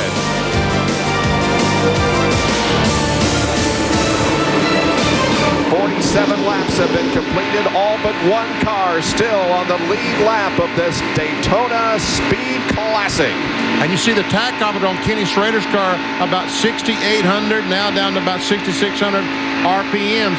That's because of the restrictor plate. Normally we would see 8,000, 8,500. With the restrictor plate, about 6,800 RPMs is maximum they can turn without completely running out of power. And look at him tuck right in on the back rear spoiler of Dale Earnhardt. Earnhardt is 4th, and Kenny Schrader is in 5th position. And now he takes a look to the inside of Dale as Dale drifts up on the racetrack just a little bit. Looks like when Schrader went in the corner behind Earnhardt, that Earnhardt's car became just a little bit loose. He had to go up the bank of the racetrack to catch the back end. And for a moment, looked like Schrader might go by. Look at the 6th place car there. Michael Waltrip, car number 21, the Citgo Ford, in a good run. Jerry Punch has more. Well, Bob, how about the run for that Citgo Ford, driving for the winningest car owners in Daytona International Speedway history? The Wood brothers have won 12 times here, but they haven't won since this race in 1983. Michael started back in 23rd spot, has picked his way all the way to 6th, somewhat reminiscent of what happened in Talladega in May, where he started 31st, went all the way to the front to lead that race and had a shot to win it with 5 laps to go. Ended up registering his best career finish thus far in Winston Cup racing, a 5th on the Superspeedway. Michael was pretty pumped after he qualified yesterday. Here's the second pack. It is still John Andretti at the front of it with Ward Burton, Rusty Wallace, Mark Martin following along with Ted Musgrave. And Musgrave is running 15th at the moment. Musgrave had started in 38th spot. His teammates started 39th, and here they are, bumper to bumper for about 11th spot. Ted Musgrave started 38th, was up to 22nd by lap 24, and has now moved up to 15. Look at that dicing going on as Mark Martin heads to the inside of Rusty Wallace, a move that pays off. Rusty Wallace was caught on the inside. He tried to dive between the Ward Burton car and Mark Martin, and Mark just turned left and tried to go around him. You see Derek Cope, the Badcock car, pulled up on the back to help Rusty Wallace. Good run for Derek so far, and Jeff Gordon is fighting to get up there and mix it up with his teammates up front once again. Trying to go by Michael Waltrip. That did not work, as Michael on the bottom of the racetrack just drives away. Look how much better, how much faster the bottom was than the top of the racetrack. Meanwhile, Spencer and Irvin trying to get hooked up so they can go by the 24-car pole sitter, Jeff Gordon. Only one car not on the lead lap. That is Greg Sachs, who lost a rear spring out of the car a while ago, causing our only caution of the race so far. He's back in last position, 4 laps down, but everybody else, the other 41, are mixing it up and on the lead lap. Now Mark Martin has gone on the outside to pass the 22 car of Ward Burton. And that second pack is catching up to the leaders. Here's another Napa Field summary. The numbers in parentheses indicate where they started. So you can see that Michael Waltrip from 23rd to 6th and Spencer from 27th to 8th. The 94 car of Bill Elliott is coming in for a pit stop. The McDonald's Ford has arrived at his assigned area. John Kernan is there. They're raising the hood. The problem is overheating for Bill Elliott. The team just told me that the temperature gauge was just reading 250 degrees, so they've shut the engine down. Apparently a problem for Bill Elliott overheating, so they've looks like it could be terminal as the hood is still up and the engine is off. The field comes by, and he loses a lap. There are other people out there that are also having problems, and Hut Stricklin is certainly among those. He is back in the 40th position. And John, what's his problem? Well, before that pit stop, remember, Bob, I told you Hut had said he lost power all of a sudden, and then he switched ignitions, and it seemed to pick back up. Well, that problem now is he's told Felipe Lopez, his crew chief, that the car has lost something. In other words, something amiss in the engine for Hut Stricklin. Okay, so Hut is struggling a bit. He's just out there for a what we would normally call a Sunday drive. Today we'll call it a Saturday, a holiday drive.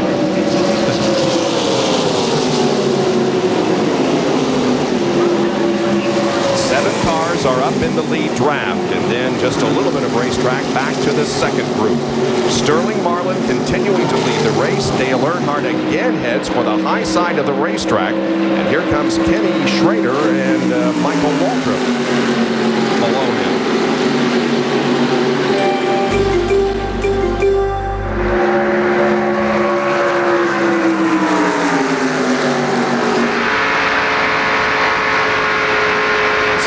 Waltrip's in car. It's he and Kenny Schrader and Ernie Irvin now. Michael Waltrip pulls out. So I think I'll go with Earnhardt. Kenny, sorry. He looks like he has a faster car. Michael, did you make the right choice or the wrong choice? We're going to see here.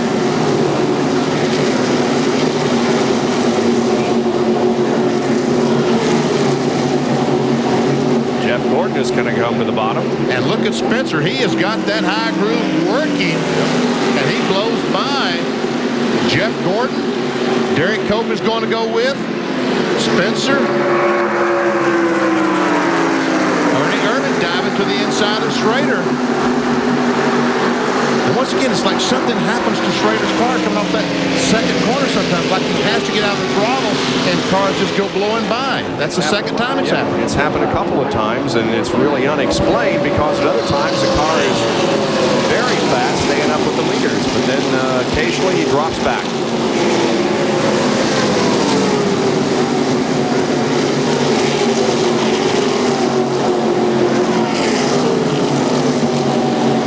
Just a little over 100 laps to go in this race. Sterling Marlin. The Kodak Film Chevrolet is leading over Dale Jarrett, Terry Labonte, Dale Earnhardt, and Michael Waltrip. We'll be back with more live coverage from Daytona in a moment.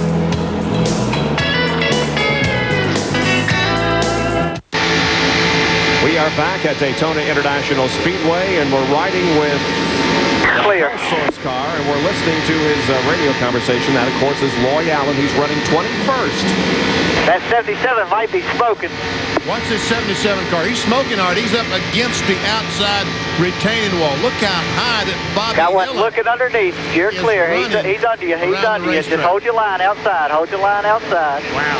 He's still there. He's still there. He's talking about the 11 car, Brett Bodine.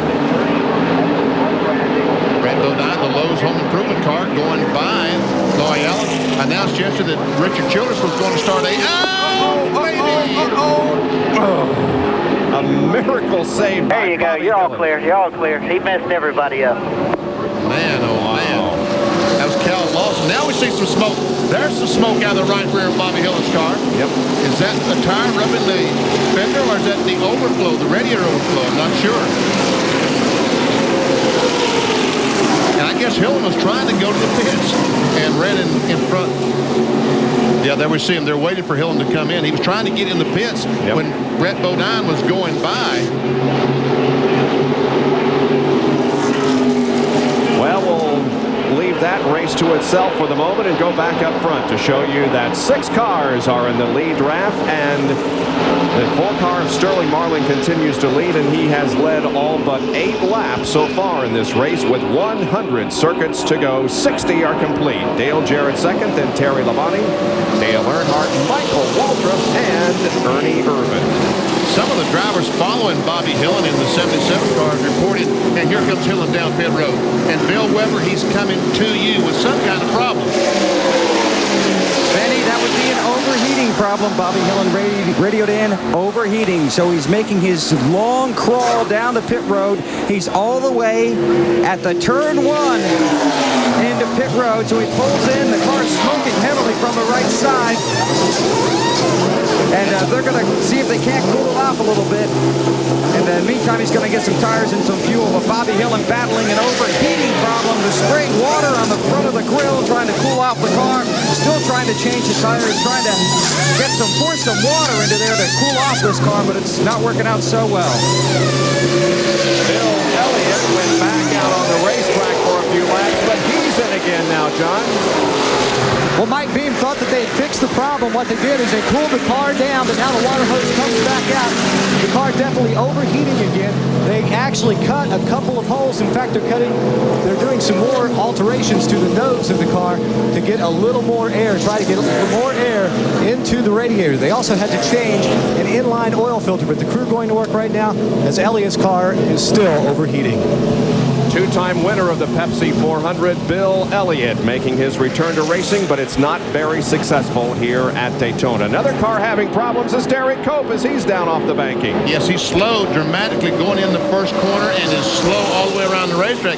It looks like the car is under power. I don't know if it's a lost cylinder, a flat tire, or exactly what the problem is, but bad news for the Babcock car. This is the battle for 11th, 12th, 13th, 14th, and 15th. John Andretti and Jimmy Spencer are wheel to wheel through the 31 degrees of banking. Also in this fight, Wally Dallenbach, Jeff Gordon, and Rusty Wallace.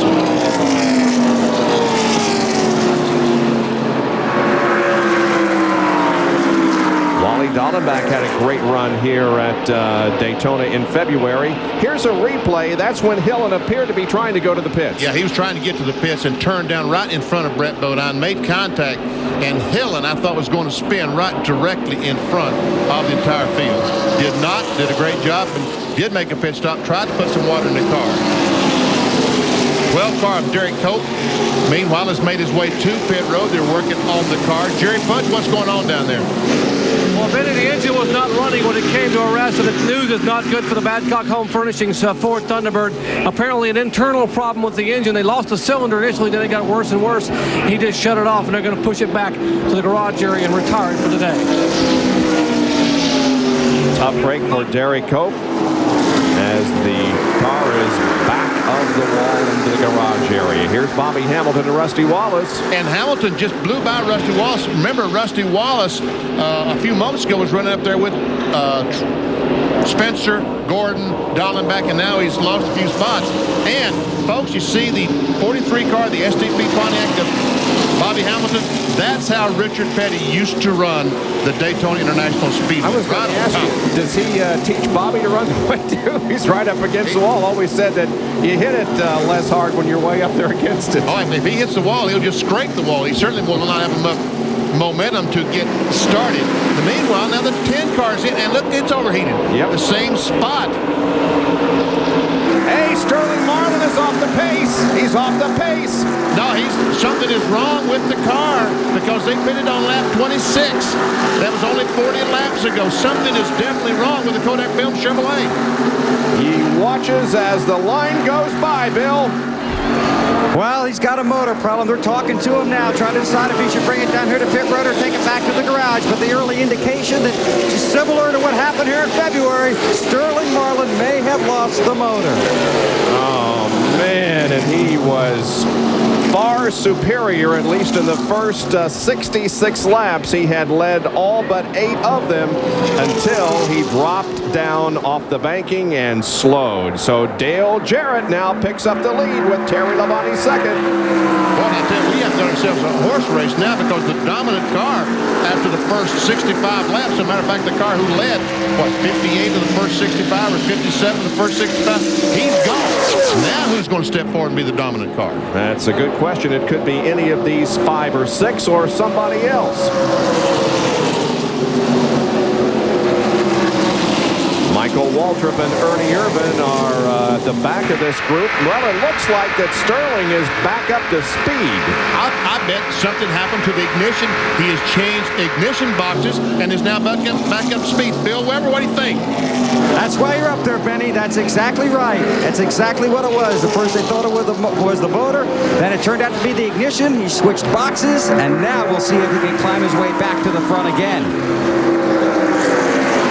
Lake Speed, who started this restart in second spot or something, is in the pits. Remember, he changed 2 tires. Evidently, that was definitely not the way to go, because now he's in for 4 tires. He had fallen back to 22nd position, and now Lake Speed comes in for a change. Sterling Marlin, meanwhile, during that little problem with the ignition, dropped all the way back to 16th. We'll watch him fight his way through the field once again.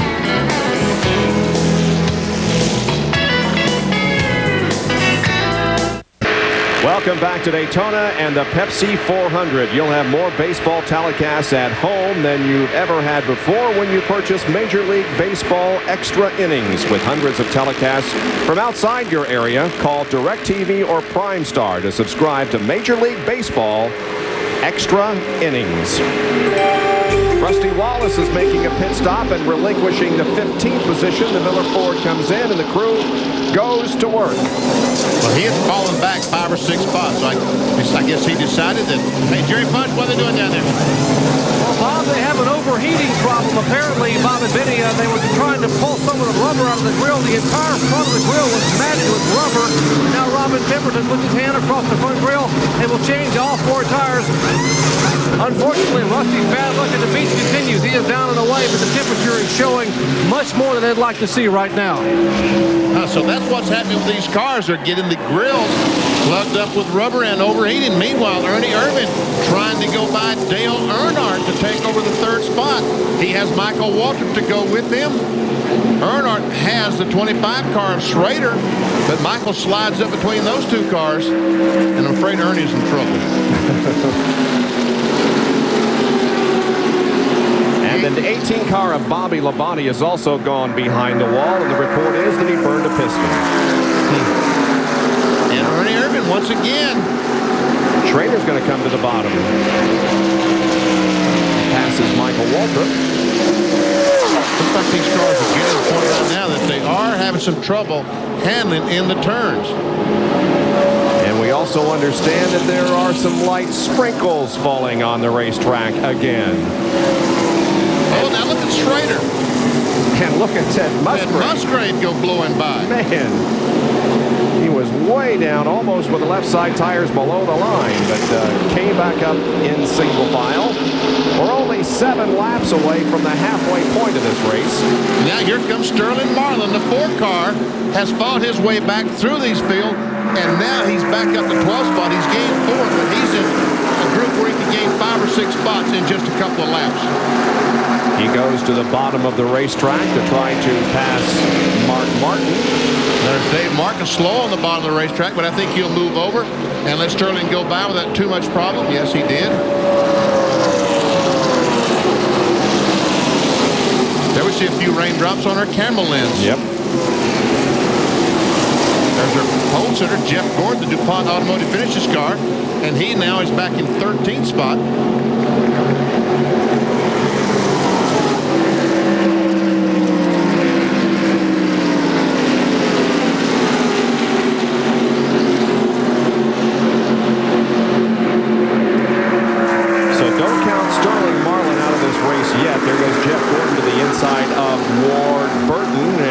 Up another spot. Jeff goes to 11th. Jimmy Spencer right on his rear wing. There's Sterling up to 8th position. And the AutoZone on track interval. Now that he's got that ignition problem figured out, he is on the charge. Look at the laps he's turning compared to Dale Jarrett, the leader of the race, and he's cut the interval from 4.6 seconds on lap 69 to just 2.3 seconds on lap 73. Well, he's cut the interval exactly in half in just 5 laps. So Sterling Marlin, yeah, we don't count him out because he certainly can win the Pepsi 400. And Jerry is with Bobby Labonte. Well, Bobby has climbed out of the Interstate Battery Chevrolet. Bobby, they're working behind the. What happened? I believe it burned a piston. Looked like there's a lot of aluminum on the spark plug on the right side cylinder. So I don't know. We're going to look at it, see what we can do. Get the Interstate Battery Chevrolet out there for points. All right, Bobby Labonte currently 13th in the points, just 12 out of 12th place, and this DNF would really hurt him, Bob. Yeah, it sure would. We hope that Bobby can get back in the race. They're the top 4.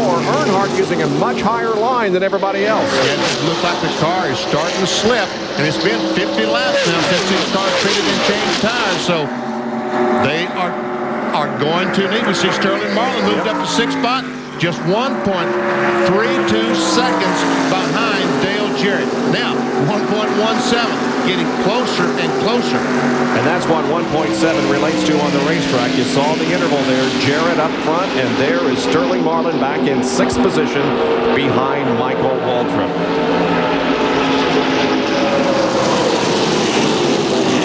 That completes lap number 77. We're 3 laps away from the halfway point, and we have to mention that because it has been threatening rain and, in fact, is sprinkling at the moment. Now it's less than a second interval between Marlin and Jarrett, the leader. Bill? Well, it's a real charge to get to halfway. A lot of guys trying to figure out fuel mileage. I think some of these guys were going to stop a few laps ago. Then it started sprinkling just a little bit. They stayed out on the track. And the caution flag has just come out, guys. Caution on the speedway. It's probably because of rain. They'll come down to complete lap 78, too shy of the halfway mark. And Dale Jarrett will come by, and he will, in fact, take the halfway point. If you know what, Bob, if it rains. Yeah. Well, now we got 2 more laps to go before the halfway point. Actually 3 before it's an official race, but Dale Jarrett is the leader at this point. But is he going to dive in the pits? Good question. Is he going to dive in the pits? And does these teams have enough fuel to run 3 or 4 more laps, even on the caution flag? But if they come in and the race for some reason, and I don't think it's going to be, but if it is postponed the rest of the way by rain, they'd be giving up a possible victory. Well, let's see what happens. The pace car has picked them up. And Jerry Punch, what do you think? What are they saying down there? Well, Bob, they don't have much choice. According to calculations, I'm down here in the Hendrick pits. I walked over to the Citgo pits of Michael Waltrip. They pitted on lap 26. By their fuel calculations, lap 78 to 81 is all they could go, and it's going to be on fumes at lap 80. If they try to make it past that, they're going to have to push it back, so they're going to have to come in and put fuel in these cars. All right, this will be the completion of lap 79 when they come around, and so we will undoubtedly see a lot of activity on pit road this time. I think the sky is light enough that they'll pit, Bob, because even if there are sprinkles, I think we'll be able to get this race restarted. But again, it looks like the sprinkles have stopped right now. Yeah, it's kind of an off and on thing, but it is not, the sky is not black so as to indicate a major storm coming that would really wet things down. It's just a sprinkle that passes over now and then. Let's watch the field come off of corner number 4 and onto the straightaway, and there is an indication of how much it's raining from Ted Musgrave's onboard camera. There certainly are a few raindrops on that lens. Let's see. We'll clean the lens. All the cars are going in the pits. Yep. They've all decided to pit, even at the halfway point. All those on the lead lap are coming in. Jarrett, Labonte, Earnhardt, Irvin. Let's go to Jerry Punch. 88, 5, and 3 on your screen. You're watching a Ford and 2 Chevrolets. Right side tires going on. You expect a 4 tire change in all 3 of these cars. Right side tires going on the 5 car. Skip around the left side of the car. Still on the right side of the 88 and the 3 car. Now left side on the Earnhardt car. Likewise, left side on the Kellogg crew, getting farther up the road. And Terry Labonte off the deck. He is down and away, and now it'll be a race to the end of pit road. Michael Waltrip. Yeah. Michael Waltrip was the first car off pit road, evidently only changing 2 tires. If the Citgo crew changed 4, boy, they did it awfully fast. Yeah, and what a tough break this was for Rusty Wallace and Lake Speed. Remember, we saw them make their pit stops, and now they are laps down. Rusty going down a lap, also Lake Speed down a lap, and Kyle Petty has also lost a lap, so 29 cars now on the lead lap as we're still under caution, but next time around they will get the halfway signal, and Ward Burton, who was having a very good run running up front. In fact, he was in 11th position, now goes behind the wall. They're going to try to figure out what's wrong with that car.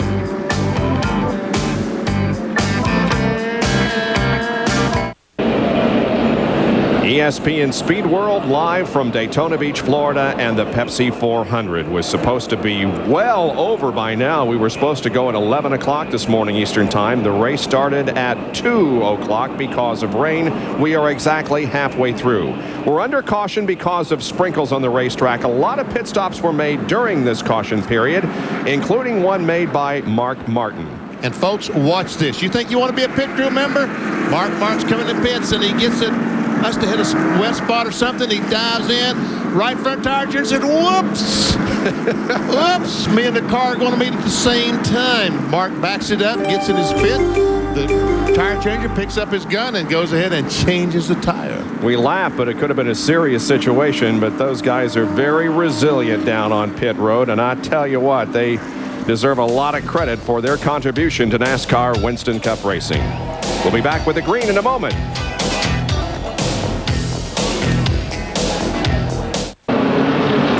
From high overhead Daytona International Speedway, we welcome you back to the Pepsi 400. We'll be going green in less than half a lap and providing today's shots. From high above is the Goodyear blimp Stars and Stripes. And at the controls today is pilot Dan Thomas from Portage, Wisconsin. Dan, thanks to you and the crew for your overhead shots. And again, the blimp looks a little bit different these days because it's being prepared for the upcoming Olympic Games in Atlanta, Georgia.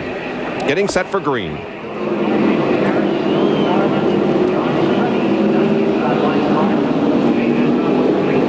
Loy Allen, Rusty Wallace. Cars down. Get ready. Green flag.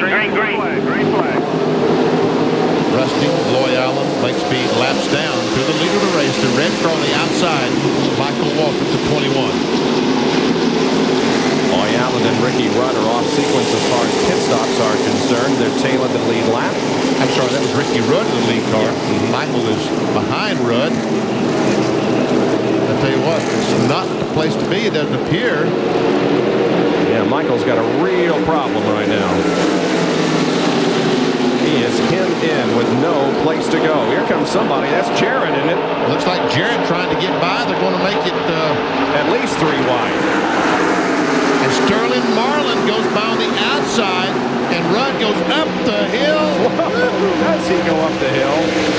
And Michael Waltrip and Earnhardt are able to get by, and he pulled up the hill in front of Sterling Marlin, impeded his progress. Yep. So Lake Speed now going another lap down, and Rusty Wallace is about to go a lap down. There's a $10,000 Gatorade Front Runner Award that goes to the leader of the race at the halfway point. But it has to be under green, and 5 laps have to be under green. We were under caution at the halfway point, and so the leader at the end of 5 laps under green here, it will be lap 87 in which the bonus will be awarded. Here's Jerry Punch.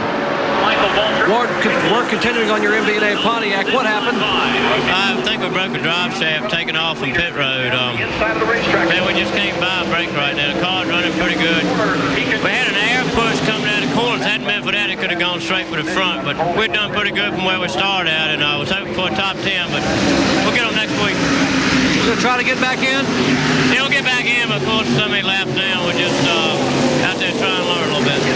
That's Ward Burton trying to get that Pontiac back on the racetrack. Ooh, Schrader is going by Bodine on the outside, and Bodine is already up there. And Loy Allen blows by on the inside, and Jeff Bodine, the QBC car. All right, he's outside.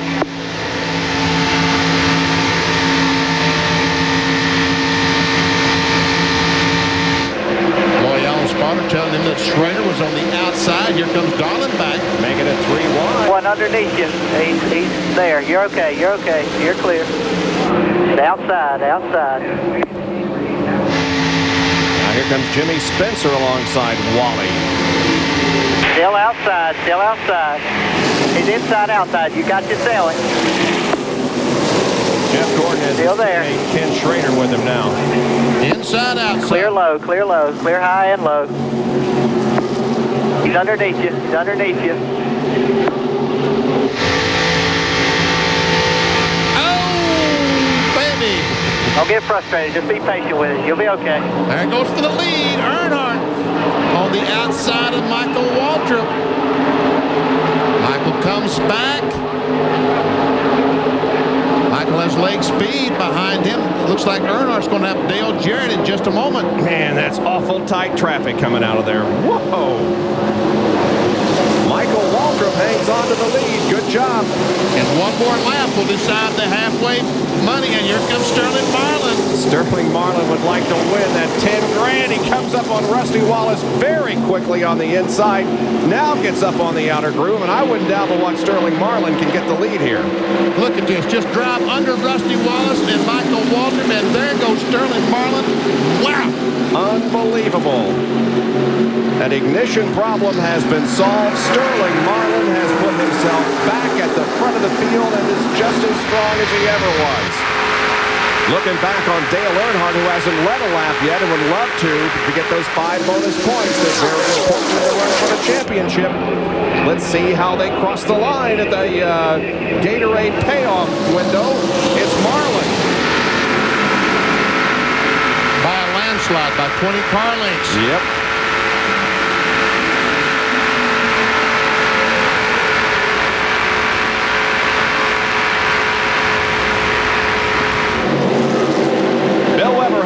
Sterling Marlin. Well, this Kodak camp is definitely Sterling's cheering section. In fact, that lap, while they were going down the backstretch, Tony Glover checked with the NASCAR official. Is this the lap for halfway? He goes, this is the lap. He got on the radio, and Sterling shot up there and picked up that paycheck last time across the line. They're having a great day down here. They're real optimistic, and they have good reason why. Yeah, they do have a great reason. Meanwhile, Rusty Wallace not having such a good day. He's a lap down, and the meat and the sandwich. Yes, he is. He's got problems on both sides of him. And you would have to mention food. It's past my snack time.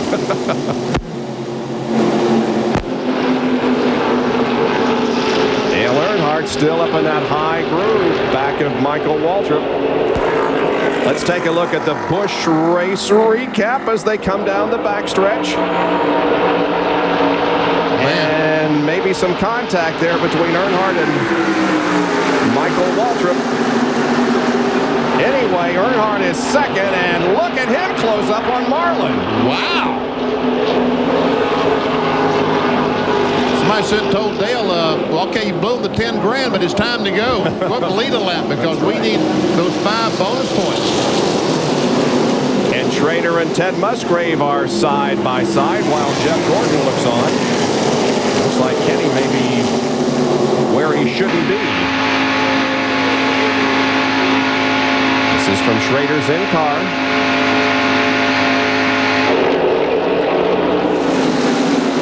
He's going to get some help from Jimmy Spencer down on the low side. Jimmy Spencer, Mark Martin, and is that Dale Jarrett all the way back in about 11th position? Spot. Yep. Wow. Well, and we speculated that there was some contact between Michael Waltrip and Dale Earnhardt. Was there? Let's see. Boom. Uh-huh. I think we can say that's a definite maybe. Yeah, I think so too. Jarrett down on the low side now, trying to get by Mark Martin.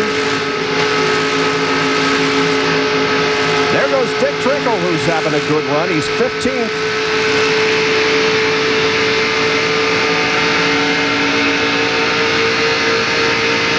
Lake Speed a lap down in 30th position. There are 29 cars that are still on the lead lap, and we are past the halfway point. It's Marlin, Earnhardt, Terry Labonte, Michael Waltrip, and Ted Musgrave up front.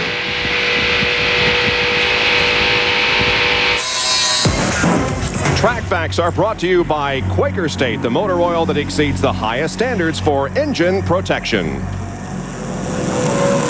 In stock car racing, one of the biggest concerns has always been something coming off the racetrack and going through the windshield. That's why the cars use Lexan or bulletproof glass. Now at Talladega just a couple of months ago, there's a bigger concern. Something larger may go through the windshield. Look at the cars that drive under Ricky Craven's car while it's in the air. That's why Hendrick Motorsports took a look at the way they build cars. Obviously, if it weren't for the NASCAR mandated roll cage, Ricky Craven could have been seriously injured or worse from that horrific crash. Well, here at Hendrick Motorsports, they're taking the roll cage idea one step further. Let me show you. You're looking at the first of its kind, a windshield roll bar. A bar actually placed behind the midpoint of the windshield to help maintain the integrity of the front of the roll cage. This bar is supposed to provide protection for the driver if a tire were to come in or even a car like Craven's were to get airborne and try to come down on the front of this car. That bar would prevent any intrusion into the cage. And word is this bar could become mandatory in 1997. Well, the same concept being used for the door bars on the driver's side of the car. Ordinarily, there are 4 door bars horizontally. The last one stopping about right here. Here at Hendrick Motorsports, they've added a 5th bar on top of that one to provide some integrity to the top of the door on the driver's side. With just 4 bars there, a tire could come and peel that in and maybe get into the driver. With the 5th bar in place, the window size is still the same size opening, but it's completely supported all the way to the top, so a tire couldn't get through here to possibly injure a driver. Safety always first here in NASCAR. Nice suspenders, Doc, and nice information there in the track fact. Every time I see that Ricky Craven crash, I cringe a little more. That was unbelievable. These guys, meanwhile, have been racing like crazy. 95 laps are completed. Bill, why are they still going at it tooth and nail so hard? Well, Bob, look at the sky. These guys right now clearly racing the weather. They were racing to get to halfway. We saw it last week at the truck race at Nazareth. The race really took off after that halfway break, and that's exactly what's going on here. The 3 car would desperately like to lead a lap, and the 4 would like to help them out, but they don't want to get caught in the wrong position. The 4 bunch, when the rain comes, they're watching for rain, racing hard at the front, and Jerry Punch has more on the weather situation. Well, if you're a stock car fan, you may not want to see this, but let me show you it anyway. Here's the weather radar. Now, here is Daytona Beach right in the middle of that picture. Look to the west of us. All that red and yellow that's flashing. Folks, that is horrendous thunderstorms, and it is moving east-northeast. Now, the prediction is, according to watching this move, that somewhere within the next 16 to 18 minutes, unless this were to go directly north, and it is starting to move north a little bit, but if it continues east, in about 16 minutes from now, we are going to get some serious rain. Well, the good news is that we got this race in because we are past the halfway point, and that's a miracle. The 88 car is in 12th position. Dale Jarrett. Here's John Kernan. Dale Jarrett has fallen back. Remember, he was leading whenever the caution came out for the last little bit of rain. But now the car has developed a push. He goes into the turns. The front end just wants to go up toward the wall. So Dale Jarrett has a handful right now. They're hoping that maybe they can get a caution, make an adjustment, get him back out there and finish this race to at least all 400 miles. So then they might have a chance. They don't like that news about the rain coming in about 15 to 18 minutes. Well, of course, Dale Jarrett is 4th going into this race in terms of the point standings. The top 3 are all in this little group of cars. Dale Earnhardt, number 3, the leader in points. Terry Labonte, number 5, 2nd in points. And Jeff Gordon is 3rd in the points, and he's right now running in 5th position. And the Hendrick cars are lined up in a row. Yeah, they are. The 3 Hendrick cars are lined up 3rd, 4th, and 5th. So there goes Labonte down on the inside. That means that should be Schrader and Jeff Gordon signal go with Labonte. Schrader is down there. The 25 car is there with him. Now the 24 car, he's going to tag on to his teammates. Looked there like for a while he was going to go up high and join Earnhardt, but he comes down to the bottom and joins Terry and Schrader. Terry Labonte has not led a lap. He wants the 5 bonus points. Just 15 behind Dale Earnhardt coming into this race. And there you see the completion of the Napa field summary with just 1 car officially out of the race, and that is Derry Cope. Well, they're not making much progress here, BP. Uh-oh. a near crash. John Andretti, it looked like, got in trouble. Oh, now we do have a crash. It's Dick Trickle spinning on the bottom of the racetrack. He's going back up. You're clear. You're clear. Come on to the strike. Go on to the strike. Come on, baby. Come on. Spotted the tires, I think. Not nearly as bad as it could have been, Benny. No. And Dick Trickle's car is still moving. I think maybe Greg Skaggs got the worst of that, and it looked like that Rusty Wallace was also, if not involved, close to being. There's Kenny Wallace. We can see Kenny Wallace where he's drugged the nose. And here we come. The battle for third place coming down to the line in case it should rain. There it is. I don't know. Oh, I think Jeff. I'm not sure, though. Look, there's third, fourth, fifth, sixth, seventh, all right together. Yep. But Sterling Marlin did win the race back. Terry Labonte was in second. And a caution comes out because of the crash down in turn number 1. But really, its makings were much before that. Let's take a look.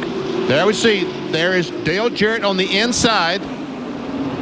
The 37 car, John Andretti in the middle, and Trickle. Now we see Andretti and the 88 car make some contact, and Trickle gets forced into the wall pretty strong, and then they go down in the corner, and the Trickle's going to go down the racetrack and make contact with the 33 car of Preston, the green car on the bottom.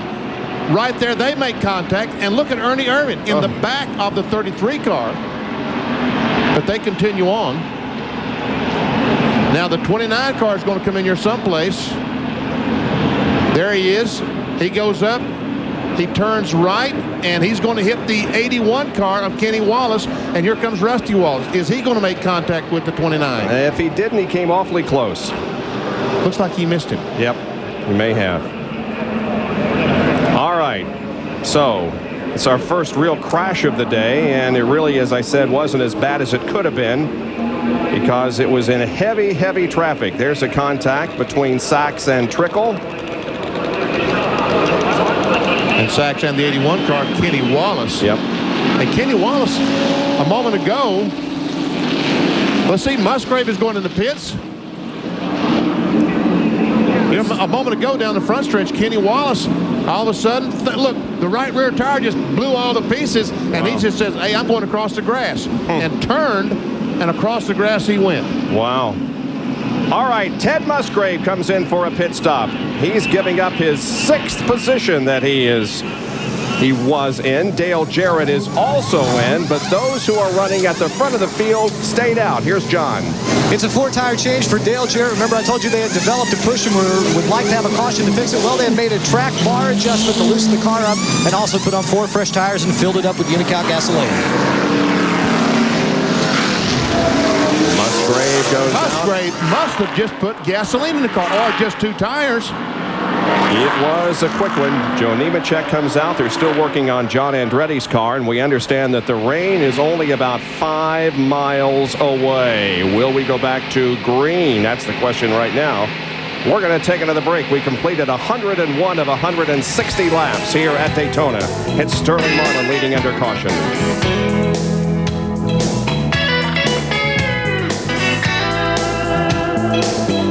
Third caution of the race is out over Daytona International Speedway in this Pepsi 400, a 4th of July holiday weekend tradition. Rain delayed greatly this morning, about 3 hours late in starting. We're cautioned because of an incident which occurred, actually it started in the tri-oval and ended up developing down in turn number 1. Let's watch Loy Allen drive through it.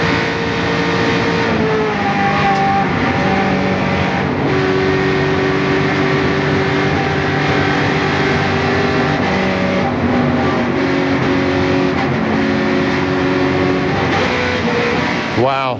Loy saw the initial contact here and dropped down on the apron of the track saying, I'm going to get out of this situation, and he did.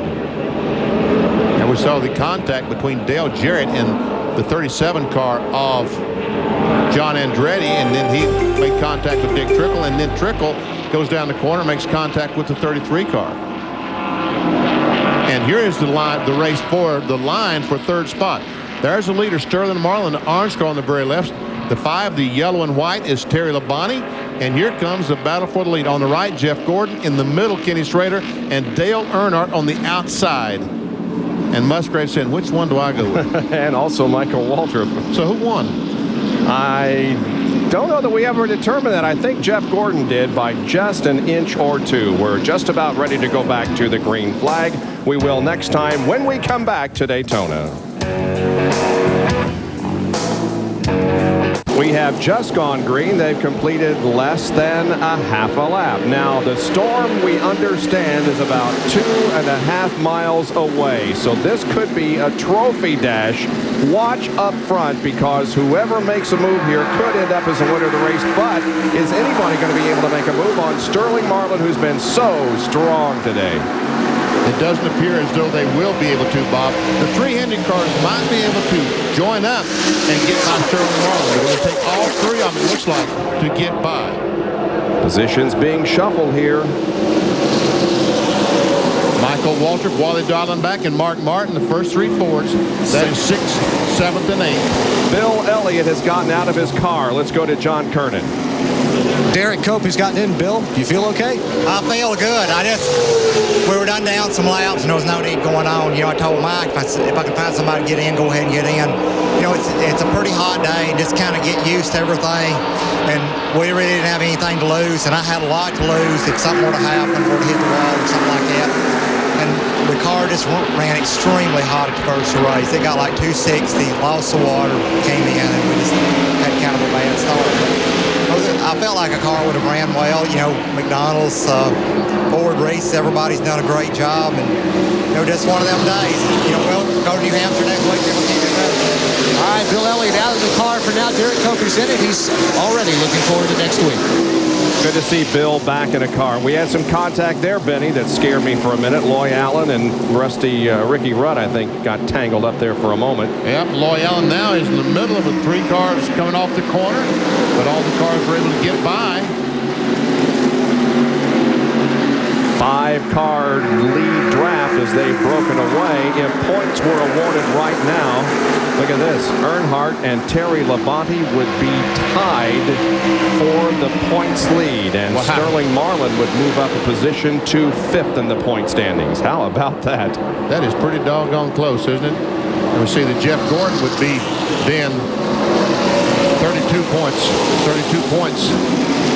Schrader would move up a position, Rudd down 2, Martin up 1, Musgrave up 1, and Wallace down 2 to complete the top 10. That's if the points were awarded right now. Well, the storm is getting closer and closer, now just about a mile away from the speedway, and the drivers are all aware of that. They can see the black skies. They've got the same information that we're working from, and everybody is trying to pick up a position and go to the front. There's Rusty Wallace with Loy Allen and the 99 of Jeff Burton. Still outside.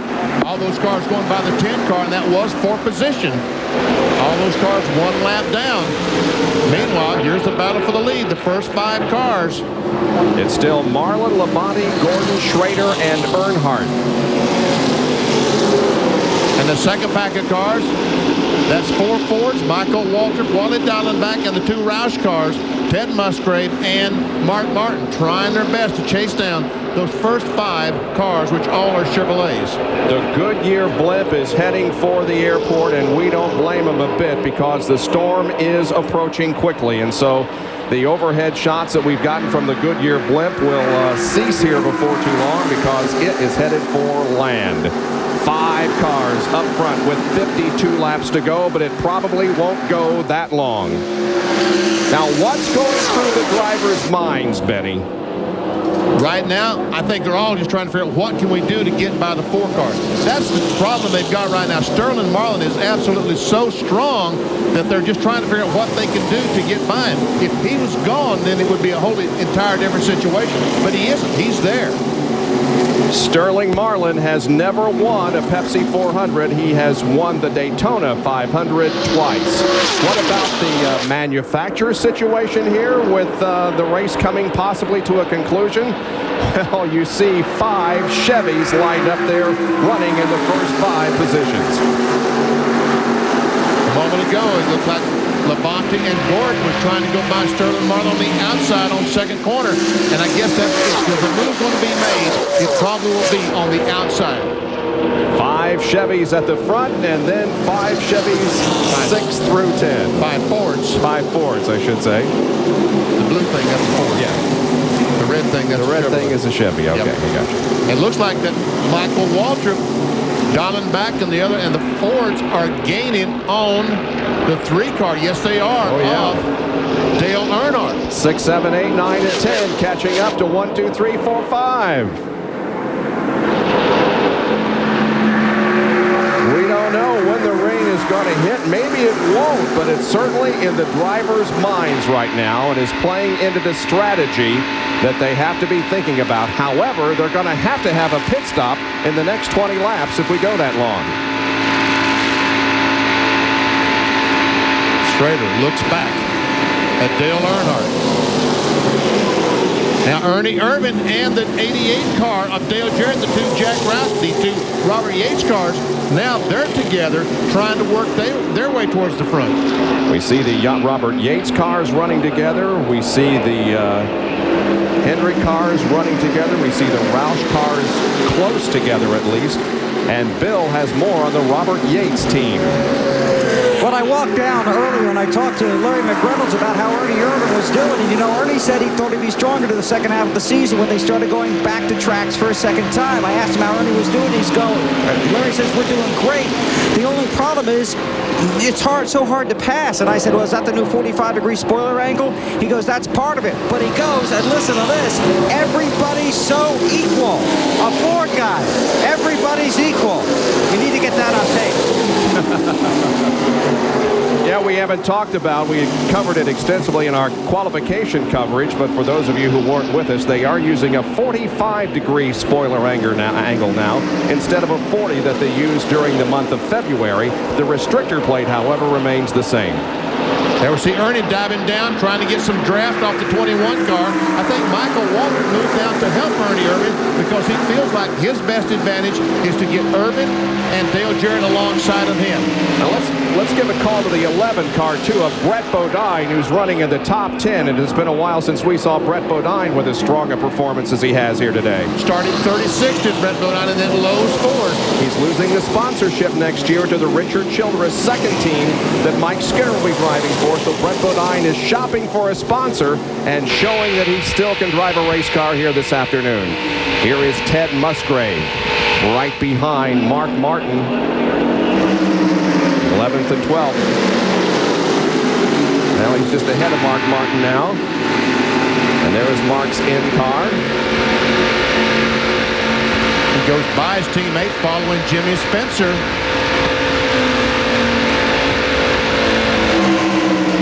They're on the racetrack. Looks like Morgan Shepherd's got his car up to speed. He struggled the first half of the race. And that is a different color, of course, on that 75 car. They changed from the green to the purple, and that reflects the colors of a Strand fishing line that is also, I guess, owned by Remington. Yes, that's correct. Now we see Ernie Irvin and Dale Jarrett going by Michael Waltrip on the inside, taking over that 6th spot. Here comes Brett Bodine. And he does have that Lowe's Ford on the move. He sure does. Looking good. But the Robert Yates drivers have teamed up to draft by Michael Waltrip. And now they set their sights on the top 5, the top 5 draft.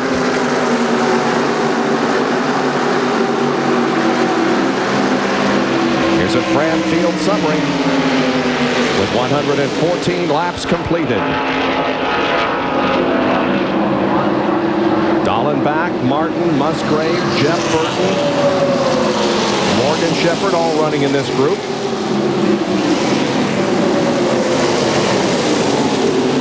The furthest anyone has ever come from starting position to win this race was Bill Elliott, who came from 38th. Ted Musgrave started in 38th today, and for a while he was up in the top 5, but now he's 14th. And Jerry, what's the weather looking like? Well, Bob, Terry Labonte's spotter just said it's raining on the interstate on I-95, which is about maybe 300 yards from turn 1 here at the Speedway. And apparently we are getting some sprinkles in the grandstand, but the heavy rain is about 300 to 400 yards west of the speedway, about I-95 headed right for us. And so we may be approaching possibility of the final stage of this race, but of course NASCAR will make every effort to get all 160 laps in. Although it is drawing late in the afternoon, now almost 10 minutes before 4 Eastern time, and Jeff Gordon is trying to work on his teammate Terry Labonte for second. Well, I tell you what, it was very, very close. Now those 3 cars, if they can get hooked up. Now, Ernie Irvin has caught Earnhardt along with Dale Jarrett. So the Fords are at the very tail end of this lead pack, and there goes Earnhardt by the 4th place car on Kenny Schrader. And we're coming back to the line. Caution flag is out, probably because of the rain. This could be it. There is Ernie Irvin picking up a position on Ken Schrader. Here they come off of the 4th corner onto the tri-oval. Terry Labonte looks to the inside. It's going to be Sterling Marlin winning the race to the caution with Labonte, Gordon, Earnhardt, and Ernie Irvin the top 5. 43 laps to go as the caution comes out because of rain. Now then, they can all make it from here. Do you think they'll pit? Do you think they'll pit now? Because if they have all got to make another pit stop. So, will they stop now? Benny, the rain is coming down as hard now as it has since well before the beginning of this race. And they cannot stay out there very long, in my opinion, because the track is going to get very wet in a very short length of time. Yes, I don't think these cars will pit. I think they'll stay out, and under the assumption that this race is over. We can see from the onboard camera, the health source camera, just how much rain is falling. Well, it's been a very frustrating day for everybody, for the drivers, for the crews, for NASCAR, for us, and for you, I'm sure, as fans who woke up this morning hoping to turn on the TV at 11 o'clock and be finished with the race by early afternoon and doing other things. But we're glad you stayed with us to watch what could be the end of this race. Look how hard it is raining right now, and the crews come out with their tarps to keep their respective pit areas dry. It's raining very hard here on the tri-oval, the front stretch, so to speak. I'm not sure that the rain has reached the back stretch at this point, but look at the NASCAR official pointing to the infield. It's Elmo. Yeah. Elmo is telling them we're going to stop, I guess. Yep, we're going to pit road. And it is raining hard enough here in front of the main grandstand to halt this event. I think this is a red flag situation. And as a matter of fact, all the teams have tarps on their pits. There's no way anybody can stop now because there's tarps out there. Yep. We don't see a red flag, however. But they wait until the cars go, all the cars go by the start-finish line. Okay. Elmo is leading him down very slowly on pit road, but we are still under officially the caution flag. There it is. As soon as those cars go by, they will put out and display the red flag. Looks like they're going to stop just shy of the start-finish line. And everybody scrambling for cover and to get their pit areas covered up. Keep them as dry as they possibly can. Those guys look like they're carrying the Olympic torch, don't they? Hustling down there to put that cover. The torch is coming through Daytona. Yeah, it is. Yep. They've selected the individuals who will carry it through here while we have an opportunity. Now let's explain. You said that they wouldn't put out the red until the cars cross the line, and they're not going to. Until they get all the cars stopped, and then they'll display the red flag. All right. And they're still not quite stopped. They're still coming off of the corner and down into the pit area. We had this situation at Bristol, and I didn't understand it, so I talked to some NASCAR officials and asked them about this situation, and they wait till all the cars are stopped to display the red. Sterling Marlin led them to the caution flag that came out when the rain started to fall, and so he could win this race if we can't go back to green. But again, NASCAR will still try to get this thing in its entirety. Now, what they're going to do now is they're going to have a double line. Thought they're going to have a double line, but they have stopped. Cars are still moving, trying to get everything positioned. Bill Weber, what's Tony Glover having to say? Well, he's very reserved right now, but this has been a cheerleading section for your driver, and in recent laps for the weather. You were calling for some rain, and you got some of it. Well, you know, we had to make a tough decision a while ago on whether to pit during the last yell, and you know, Larry and I talked about it, and we elected to stay out. It's really hard to call your driver in leading the race when it looks like it's going to rain, and Maybe it'll be the right decision, maybe we won't. We'll just have to wait and see. You really encouraged him to pedal hard, though, in those last few laps. Well, I just do that kind of to calm me down. He's going to pedal wide open anyway. Yeah, he scared you a little bit, too, when that ignition box went out on you. That did, you know, because we lost the motor down here in February right after we'd got the lead, and the car had been just flawless all day long, and sure would have hated that to give it away like that. You told him not to touch any more switches, right? Yeah, we didn't want to mess with nothing else. Okay, that's Tony Glover. He's waiting here, and his driver's down the other end of pit road. Well, Sterling, just climbing out of your Kodak Chevy. What a strong ride today, man. I tell you, all the Kodak team's done a great job. The boys really worked hard, all the boys in the motor room, and all the guys in chassis shop, fab shop, everywhere. And this same old car we've always run since last year. It runs good everywhere, and hopefully should be good today. What happened? It looked like the car quit out there. We had a ignition box. We had a fan on the radiator to cool it off on pit stops, and evidently something shorted out, and I thought the thing blew up, and I coasted a good ways. I said, well, maybe I'll try switching boxes, and flip it back over the box too, and man, it kicked right off and kept on going. Were you concerned at all in these last few laps prior to the caution and now the red flag coming out, seeing all three of those Hendrick cars lined up behind you? Yeah, real concerned. I tell you, I'm doing a lot of mirror driving, probably 90% in the mirror, and if they fall back and get lined up, got to block them, and our car's working real good off the corners, and I can beat them a little bit up off two over there, and hopefully it keeps raining. We ain't got to worry about it, but maybe it will, maybe it won't. Maybe it's these Florida showers last about an hour and have to run again, but we hope not. You wouldn't mind going 160, would you? I wouldn't mind it, but I'd soon stop right here. Okay, Sterling Marlin trying to finally get one victory in Daytona this year. He missed it in the Daytona 500, Bob. Very, very strong and impressive performance by Sterling Marlin and all the Morgan McClure team. They did a great job again getting that car prepared. And again, it's not over yet. Stay with us, but the red flag has been displayed. And so the cars are lined up on pit road with their covers on, and the people are still enthusiastic. We'll be right back.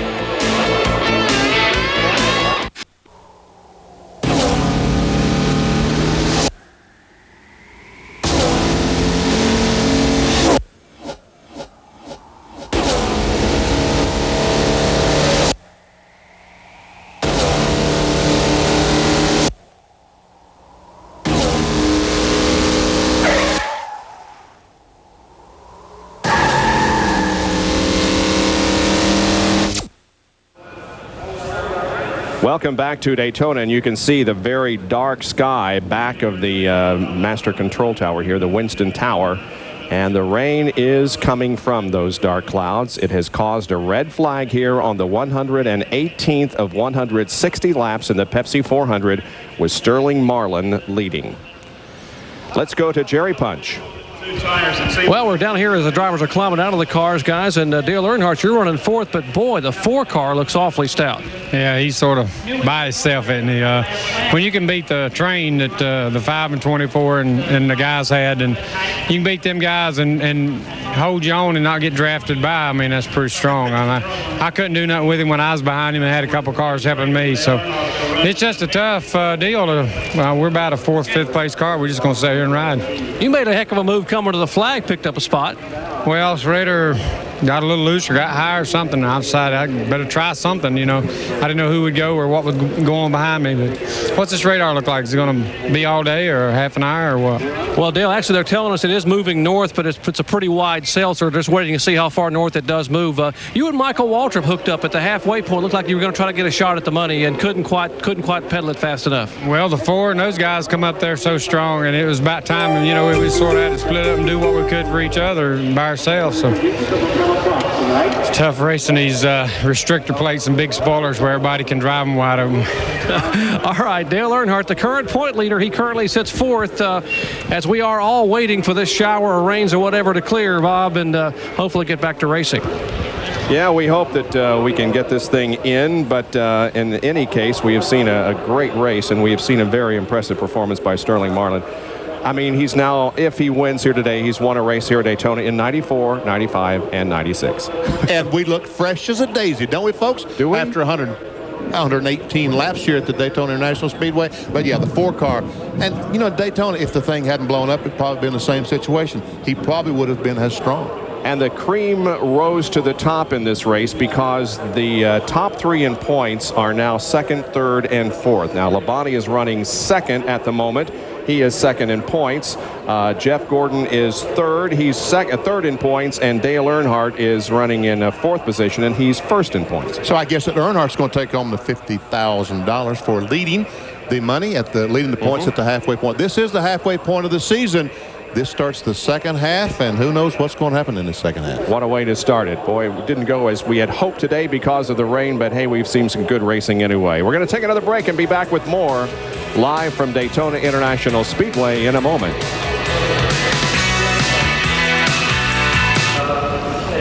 Once again, Daytona International Speedway is silent, and it is because of rain. We have not yet completed the race, but it is raining again. You can see the dark storm clouds behind the Winston Tower here at Daytona. Let's take a look at the field as it stands right now with Sterling Marlin at the front of the field.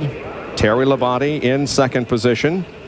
Third is Gordon, then Earnhardt and Ernie Irvan. The Ernie Irvan and Dale Jarrett Yates cars are running fifth and sixth. And Michael Waltrip, another great run. Schrader, Brett Bodine. How about that? Jimmy Spencer. Yeah. Mark Martin, Wally Dallenbach, has Morgan another Shepherd. good run here. And Morgan Shepherd, the first 40, 50 laps, could not hit a lick at anything, and now he's finishing in 13th spot. Another good run for Shepherd. Yep.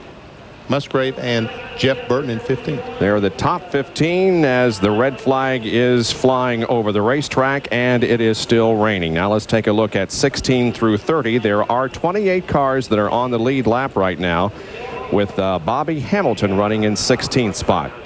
Robert Presley, after the contact with Dick Trickle, able to get his car going again in 18th. And there we see Hutch Stricklin, who had all kind of problems. Solved some of them. He's in 19th spot. Rick Mast, Purvis, Ricky Craven, John Andretti after he and Trickle smacked the wall. Kyle Petty, Johnny Benson, Darrell Waltrip, Mayfield, Trickle still in the lead lap. Loy Allen and Lake Speed a lap down. Lake Speed running in second position at one point, has lost a lap, however. And there you see the other cars that are a lap down. Dave Marcus is in 36, two laps down. Derek Cope has gotten into the Bill Elliott car in a relief role and running in 37th position because Derek Cope, as you can see, will be finishing in 42nd position as the first car out. And I said that if the points were to be awarded now and the race would not restart, that Earnhardt would get the $50,000. That is, I was guessing, but I'm told that is correct. I think he has a 4 or 5 point lead on the 5-car of Terry Labonte. All right. Well, nothing is happening here at the moment. We are going to stand by, however, and give you updates very, very soon or very often here at Daytona. But in the meantime, we've got a shop talk that we want to show you. Alan Bestwick is the host of the show. Dale Earnhardt is his guest. Stand by for updated reports. But right now, here is Shop Talk. The man in black is back. And the Pepsi 400, part of the ESPN Speed World from Daytona International Speedway, being brought to you by Valvoline Durablend, the #1 selling semi-synthetic motor oil. By New Miller Beer, the brand new beer from Miller with big flavor that goes down easy. By the more than 1,325 AutoZone stores across America. AutoZone, the best parts in auto parts. And by the NASCAR Story. To order, call 800-71-NASCAR. The official word has been given. The Pepsi 400 is over. They will not attempt to restart this race because the rain continues to fall very, very heavily. It's still thundering and lightning. And besides that, the radar looks very, very poor. And it doesn't look like it's going to stop raining anytime soon. We are standing by to locate Sterling Marlin in order to do a McDonald's Winter Circle interview. We're waiting on him to come to Victory Lane. And when he does get there, we will have an interview with him. The True Value man of the race for last week's Miller 400, Rusty Wallace. True Value, on behalf of Rusty, donates $1,000 to the Rusty Wallace Charitable Foundation, which contributes to the Burn Center at Brenner's Children's Hospital. Rusty had 3 wins this season, including 2 weeks ago at Michigan, 5 top 5, 7 top 10s, and now has won over $13 million in NASCAR money. Rusty also one of the many NASCAR drivers to participate in Stocks for Tots, which helps provide gifts and goodies to needy children at Christmas. So our congratulations to Rusty. Well, it's been a rather long day, BP, but again, we did see some great racing. It's just too bad that it had to come to a premature end because of the weather. And we saw Sterling Marlin with a very, very dominant car. Again, you're in Daytona, Talladega. Something about these racetracks that Sterling Marlin, the Morgan McCourt team, dominate. Even with the problem that he had during the middle part of the race, and we said, uh-oh, it's all over for Sterling. He isn't going to win today, but it was an ignition problem. He just switched the ignition boxes, and boom, he was up front again. Amazing. We will be back to wrap it up and talk with the winner of today's race, Sterling Marlin. It ends early because of rain, but it has been called off the rest of the way. We'll be right back. Victory Lane that we visit here at Daytona late on a Saturday afternoon, but the race has been called because of rain.